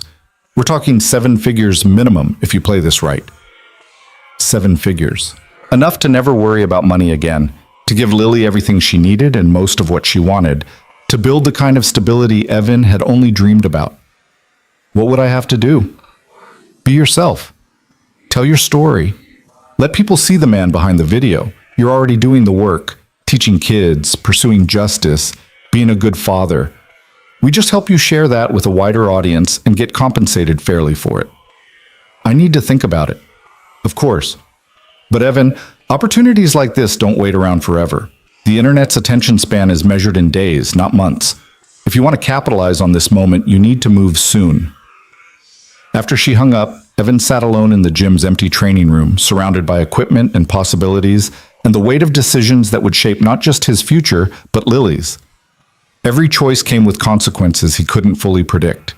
Every path led somewhere he'd never been before. His phone buzzed with a text from Sarah Chen. Judge granted our discovery request. We'll have access to all of Camilla's business communications and employee records for the past 5 years. Her lawyers are going to fight this hard, but we're winning. Don't lose faith. Another text, this one from Marcus Chen. Article generated 847 complaints to the labor board about Voss's companies. 3 advertisers pulled support from her investment fund. You're making a real difference. And finally, a text from Mrs. Chen. Lily had a good day at school. She told her class her daddy teaches kids to be strong. She's very proud of you. As am I. Evan closed his eyes, letting the exhaustion and uncertainty and fragile hope wash over him in equal measure. He didn't know if he was making the right choices. He didn't know if the lawsuit would succeed, or the media attention would help or hurt, or the teaching position would last. But he knew that tonight he'd go home to Lily, make her dinner, help with her homework, and tuck her into bed with stories and kisses. And tomorrow he'd do it again. And the day after that. Everything else was just details around that central truth. He was her father, and that was the only job that really mattered. The rest of the world could argue about billionaires and justice and symbolic resistance. Here in this gym, teaching kids like Destiny and Marcus how to be strong without being cruel, Evan Brooks was exactly where he needed to be. And that finally felt like enough. 3 weeks into his new life at Iron Mountain, Evan had fallen into a rhythm that felt almost sustainable. Morning routines with Lily, afternoon classes with the youth program, evening sessions with professional fighters who treated him with a respect he was still getting used to.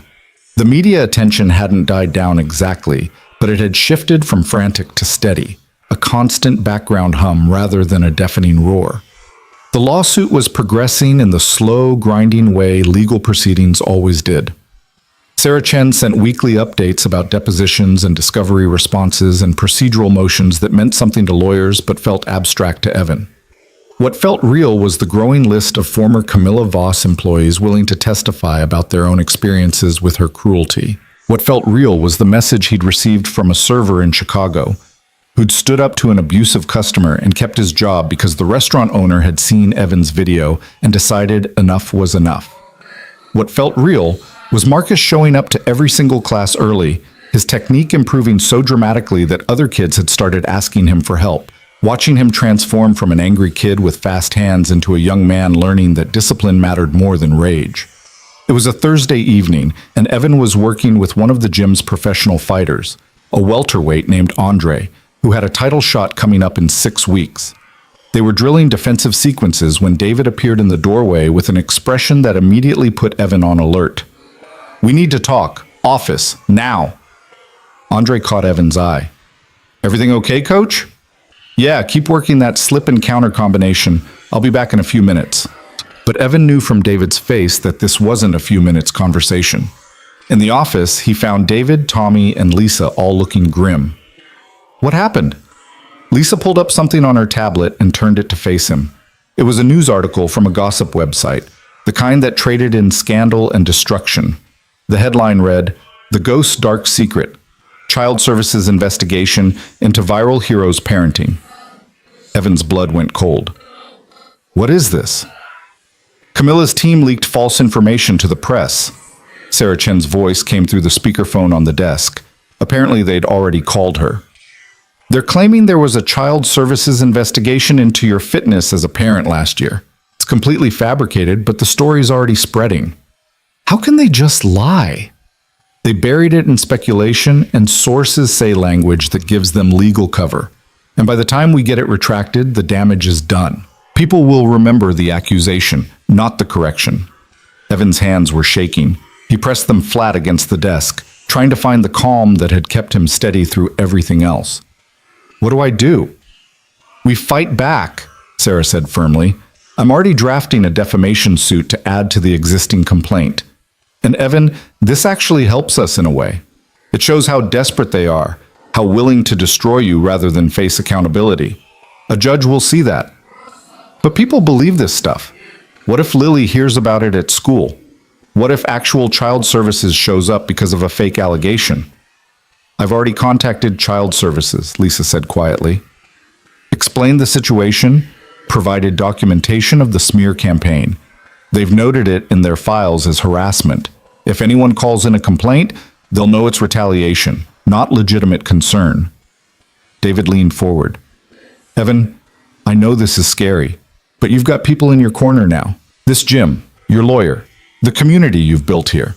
Camilla Voss is used to isolating her targets. She's not used to people fighting back with support systems. I need to go home. I need to check on Lily. Go. Tommy was already grabbing his coat. I'll cover your evening session. Take care of your kid. That's what matters. The drive home felt like it took hours, even though it was only 15 minutes. Evan's mind raced through worst-case scenarios. Reporters at the apartment, Lily crying because kids at school had said mean things, child services actually showing up despite Lisa's reassurances. But when he got home, he found Lily exactly where she was supposed to be, at Mrs. Chen's apartment, doing homework at the kitchen table while Mrs. Chen made dinner. Daddy! Lily looked up with a smile that hadn't been touched by the poison spreading online. You're home early? Finished up my sessions early. Thought we could have dinner together, just the two of us. Mrs. Chen met his eyes over Lily's head, and her expression said she'd seen the news. She mouthed later, and then spoke aloud. What perfect timing. I was just about to send this one home anyway. Lily, go pack up your things. After Lily ran to gather her backpack and jacket, Mrs. Chen pulled Evan aside. I saw the article. It's garbage, and anyone who knows you knows it's garbage. But people who don't know me will believe what they want to believe regardless of facts. Focus on the people who matter. Your daughter, the kids you're teaching, the folks in this building who've watched you be a good father for 3 years. The rest is just noise. Evan wanted to believe that. He made dinner with Lily, her choice, so naturally it involved pasta and entirely too much cheese, and listened to her talk about a science project and a disagreement with her friend Sophie and whether rabbits or guinea pigs made better pets. Definitely rabbits, Lily declared with 7-year-old certainty. They're bigger and fluffier and probably better at adventures. Can't argue with that logic. After dinner, while Lily watched her allotted 30 minutes of television, Evan checked his phone. The fake child services story had spawned exactly the kind of internet wildfire he'd feared. Half the comments were people defending him, the other half were people ready to believe the worst, and in the middle were reasonable people saying they'd wait for more information before forming opinions. His phone rang. Jennifer Park, the talent agent. Evan, I know the timing is terrible, but I need you to listen. I can get you on 3 major talk shows tomorrow if you're willing. Let you tell your side of the story directly. Show people who you really are. Humanize yourself before the narrative gets away from you. I have classes to teach tomorrow. Classes can be rescheduled. This is your reputation, your livelihood, your daughter's well-being. You need to control this story. By going on television and defending myself against lies? By showing people the truth. Evan, you're good on your feet, you're honest, you're sympathetic. Let America see the real you, the single dad, the dedicated teacher, the man who walked away from money to stand up for what's right. That's powerful. Evan looked at Lily, completely absorbed in her cartoon, innocent and safe, and unaware of the battle being waged over her father's character. I need to think about it. You have until tomorrow morning. After that, the opportunity is gone and the narrative hardens without your input. That night, after Lily was asleep, Evan sat in his kitchen with a cup of coffee and Marcus Chen's business card. The reporter had said he wanted to write a deeper story, something beyond the viral moment. Maybe now was the time. He dialed the number. Mr. Brooks, I was hoping you'd call. You said you wanted to write about my story, the real story. Does that offer still stand? Absolutely. When can we meet? Tomorrow afternoon. But I need you to understand something. I'm not doing this for publicity or sympathy. I'm doing it because my daughter might someday read these articles, and I want her to see the truth, not whatever twisted version Camilla's lawyers are selling. I understand. And Evan, I'll do right by you. You have my word. They met the next day at a quiet coffee shop while Lily was at school. Marcus brought a recorder and a notebook, but mostly he just listened while Evan talked about his fighting career, about Maya's addiction and disappearance, about the choice to walk away from a championship shot to be present for his daughter, about the grinding poverty of trying to raise a child on a server's wages, about the night at the Azure and everything that came after. Why didn't you take the settlement? Marcus asked. $250,000 would have solved a lot of problems. Because it would have solved my problems while making it easier for Camilla to keep creating the same problems for other people. Because I want my daughter to learn that some things matter more than money. Because I was tired of being silent. Do you regret it? Especially now with the smear campaign? Evan thought about that honestly. Sometimes. Late at night when I'm worried about paying bills or scared about what's coming next. But in the daylight, when I'm teaching kids like Marcus and Destiny, when I'm making Lily breakfast and helping with homework, when I'm being the person I want to be instead of the person circumstances tried to make me, no, I don't regret it. The interview lasted 2 hours. Marcus asked tough questions about his relationship with Maya, about his fighting career, about his finances, about whether he was equipped to be the symbol people wanted him to be. I'm not a symbol, Evan said finally. I'm just a dad trying to take care of his kid and do right by people who needed someone to go first. If that inspires others, great. But I'm not some perfect hero. I'm just doing my best. Your best seems to be pretty good, Marcus said as he packed up his recorder. The article will run Sunday. I'll send you an advance copy Saturday night if you want to review it. I trust you. That means a lot. And Evan, for what it's worth, I think you're exactly the kind of father that kid of yours deserves. That evening, Sarah Chen called with news. Camilla's lawyers want to meet. They're calling it a settlement negotiation, but I think it's more than that. They're feeling the pressure. What kind of pressure? 3 of her major investors pulled out this week. Her company's stock is down 18%. The labor board has opened formal investigations into 4 of her businesses, and we've got 17 former employees willing to testify about her pattern of abuse. She's losing the war and she knows it. So what do they want? To make this go away quietly. But Evan, we're in a strong position now. We don't have to settle for quiet. We can demand real accountability. The meeting was scheduled for the following Tuesday at a law office downtown that probably cost more per hour than Evan made in a month. Sarah coached him beforehand on what to expect, what to say, what not to agree to without consulting her first. Remember, they're going to try to intimidate you. Big conference room, expensive suits, legal language designed to make you feel small. Don't let them. You've got the moral high ground and the evidence. They need this more than you do. Camilla's legal team consisted of 4 lawyers in suits that cost more than Evan's car, led by a woman named Patricia Holloway, who had the kind of polished aggression that suggested she'd built her career on destroying people in depositions. Mr. Brooks, thank you for coming. Her handshake was brief and impersonal. Let's get right to it. My client is willing to make a substantial settlement offer in exchange for your agreement to drop all claims and sign a comprehensive non-disclosure agreement. How substantial? Sarah asked. $500,000 plus coverage of all legal fees incurred to date. In exchange, Mr. Brooks agrees never to discuss the incident publicly, retracts any previous statements suggesting wrongdoing by Ms. Voss, and acknowledges that the physical altercation was the result of mutual misunderstanding. Evan almost laughed. Mutual misunderstanding? She attacked me on video from 6 different angles. My client's position is that she felt threatened by your presence and physical demeanor and reacted in self-defense to what she perceived as an aggressive confrontation. I never touched her until she tried to hit me. Your interpretation. The video can be read multiple ways. Patricia slid a document across the table. This is our offer. It's generous, Mr. Brooks. More money than you'll likely see in 10 years of teaching at that gym. Enough to secure your daughter's future, ensure her medical needs are met without constant financial stress. All you have to do is walk away. Sarah leaned forward. And accept a narrative that blames the victim, protects the aggressor, and ensures Ms. Voss faces no meaningful consequences for her behavior. That's not a settlement. That's a cover-up. It's a business transaction. Mr. Brooks pursued this lawsuit seeking compensation for damages.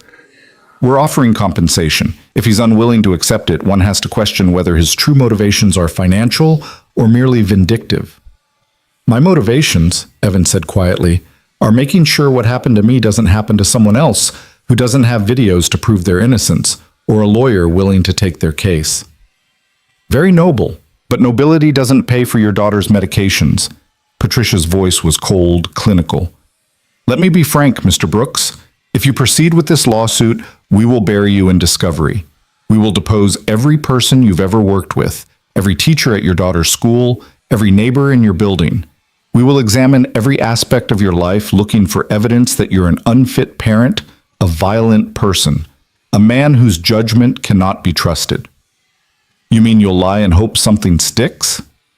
We mean we'll investigate thoroughly and let a jury decide. And juries, Mr. Brooks, are unpredictable. You might win, you might get nothing. You might spend 2 years in litigation only to discover that your viral fame doesn't translate to legal victory.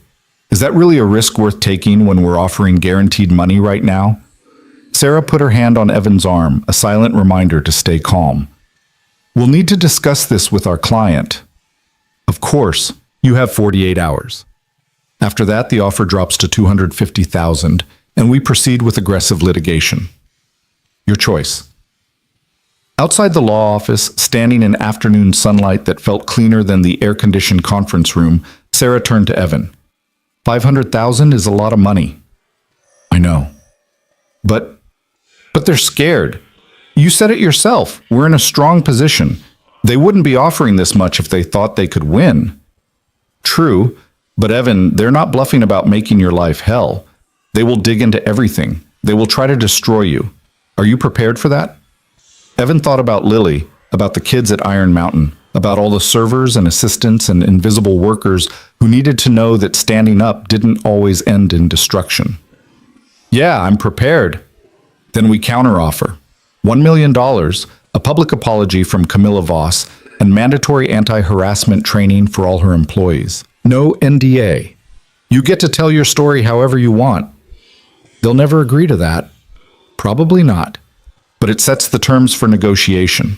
Let them know we're serious, that you're not desperate, that money alone won't make this disappear. The counteroffer went over exactly as expected. Patricia Holloway called it unreasonable and vindictive, accused Evan of using the legal system for personal revenge, and promised that Camilla would never agree to any settlement that included a public apology. Then we'll see you in court, Sarah said pleasantly, and hung up. The next 2 weeks were a blur of depositions and document reviews in preparation for trial. Evan gave testimony about the night at the Azure, about his employment history, about his relationship with Lily. Camilla's lawyers were exactly as aggressive as promised, but Sarah had prepared him well, and he stayed calm through questions designed to make him lose his temper. Meanwhile, Marcus Chen's article published a long-form piece titled "The Ghost's Second Fight: How One Father's Stand Against Privilege Became a Movement." It was fair and thorough, painting Evan not as a perfect hero, but as a flawed human being trying to do right by his daughter while navigating systems designed to favor wealth over justice. The response was overwhelming. The article went viral in a different way than the original video, deeper, more thoughtful, sparking conversations about class, power, parenting, and the courage it took to stand up when staying silent would be easier. 3 days after it published, Patricia Holloway called Sarah with a new offer. $750,000. Public statement acknowledging that the incident was regrettable, though without admitting fault. Anti-harassment training. Limited NDA that allows Mr. Brooks to discuss his general experience but not specific details about Ms. Voss. We want $1 million and a full apology. My client will never apologize. That's non-negotiable. Then we'll let a jury decide. There was a long pause. $900,000. Final offer. Statement of regret. Training. NDA with significant carve-outs for Mr. Brooks's ability to speak about workplace abuse generally. Take it or leave it. Sarah looked at Evan. They were in her office, the offer on speakerphone between them. $900,000. Enough to change everything. What about the other workers? Evan asked. The ones who came forward. Do they get anything? Another pause. That's not part of this settlement. Make it part. Acknowledge their experiences, create a fund for former employees who suffered similar treatment. Then we'll talk. Mr. Brooks, you're not in a position to... Actually, we are, Sarah interrupted smoothly. You need this to go away more than we need the money. So here's our final counter. $900,000 to Mr. Brooks, $250,000 to a fund for documented former employees who experienced harassment, public statement expressing regret and commitment to better workplace culture, comprehensive anti-harassment training, and an NDA that allows my client to speak freely about his experience and workplace abuse generally. Accept it by 5 p.m. tomorrow, or we'll see you in trial. She hung up before they could respond. That was a power move, Evan said. That was calling their bluff. They'll accept. Camilla Voss doesn't want to sit in a courtroom while 17 people testify about what a monster she is. Her ego can't handle it. Sarah was right. The acceptance came at 4:45 the next day, with minor language modifications that didn't change the substance. The settlement was real. Evan had won. The news broke that evening. Not the details. The NDA prevented that. But the fact that Evan Brooks and Camilla Voss had reached a settlement agreement that included compensation and commitments to improved workplace policies. The internet exploded with reactions.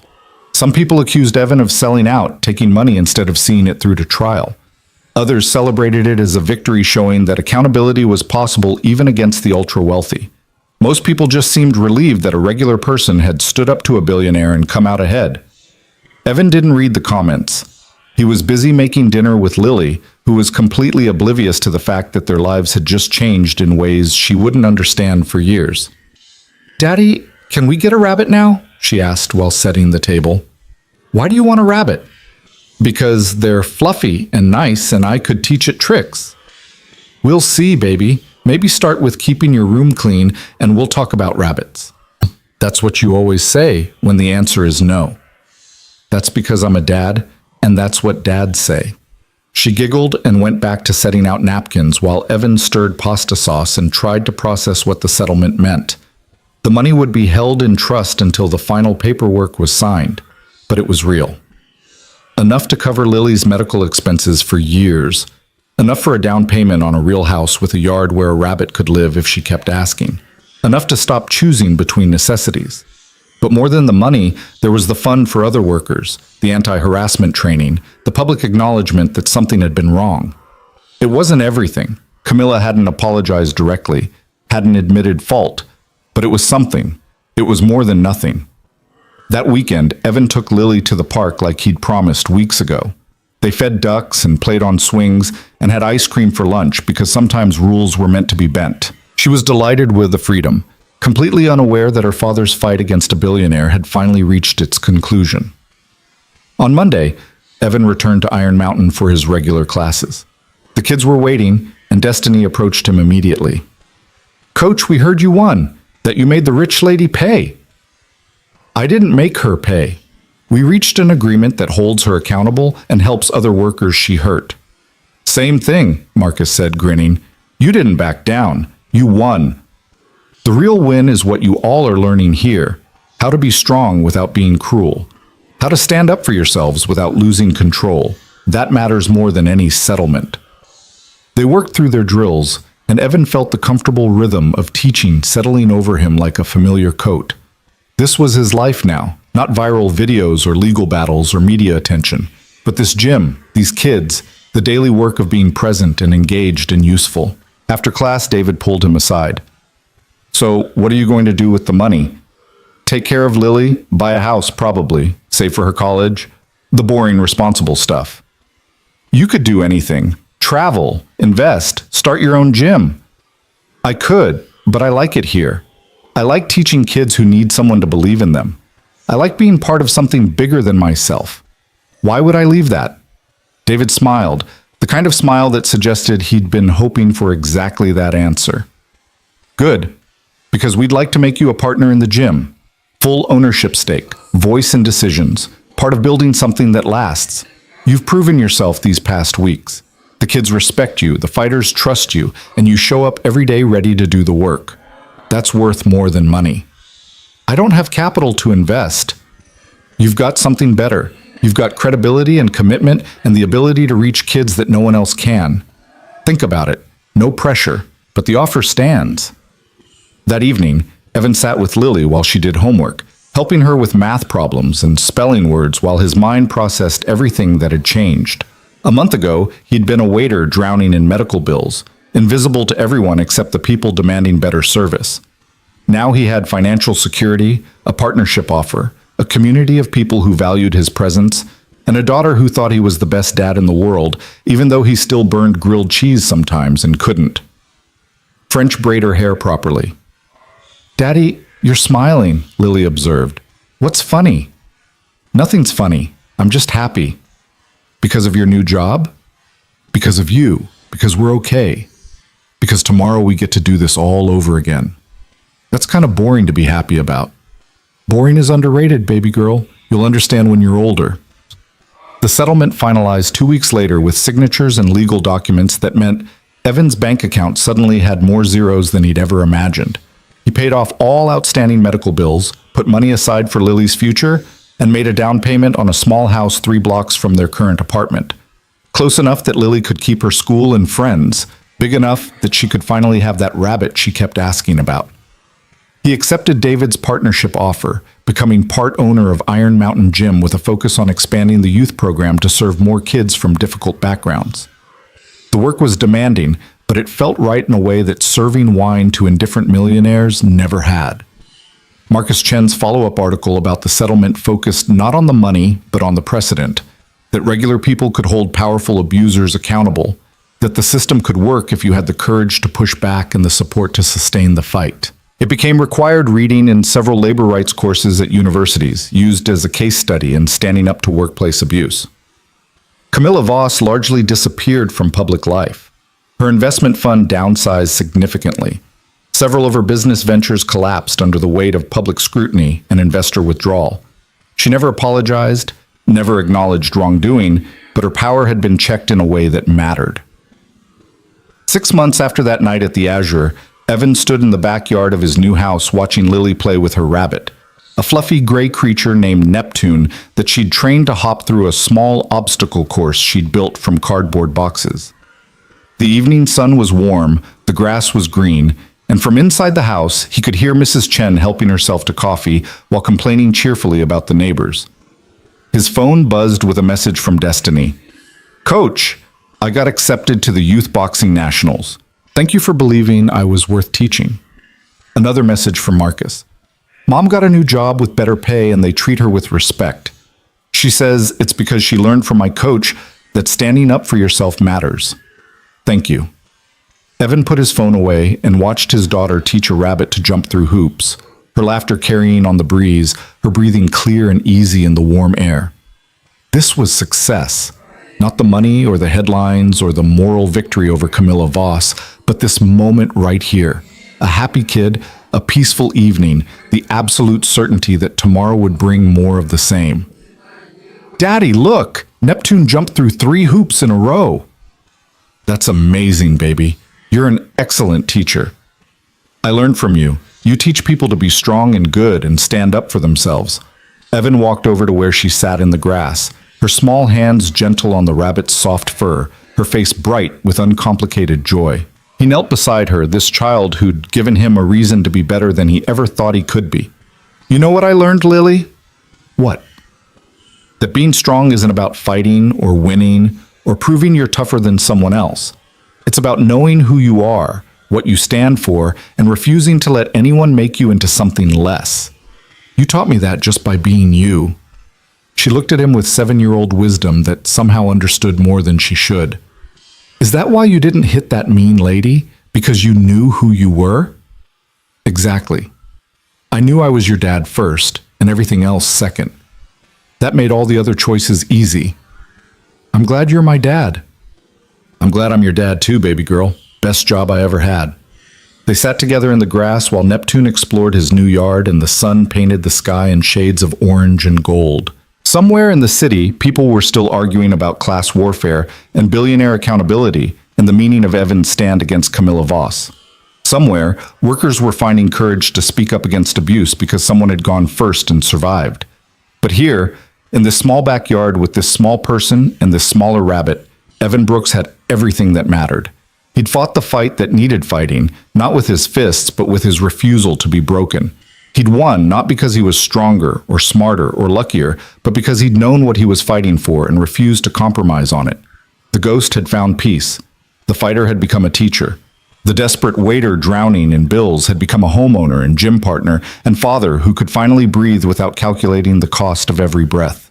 And in the end, that was the real victory. Not defeating Camilla Voss or winning a settlement or becoming viral famous, but building a life where a 7-year-old could play with her rabbit in her own backyard while her father watched with the quiet certainty that tomorrow would be just as good, and the day after that, and all the days beyond.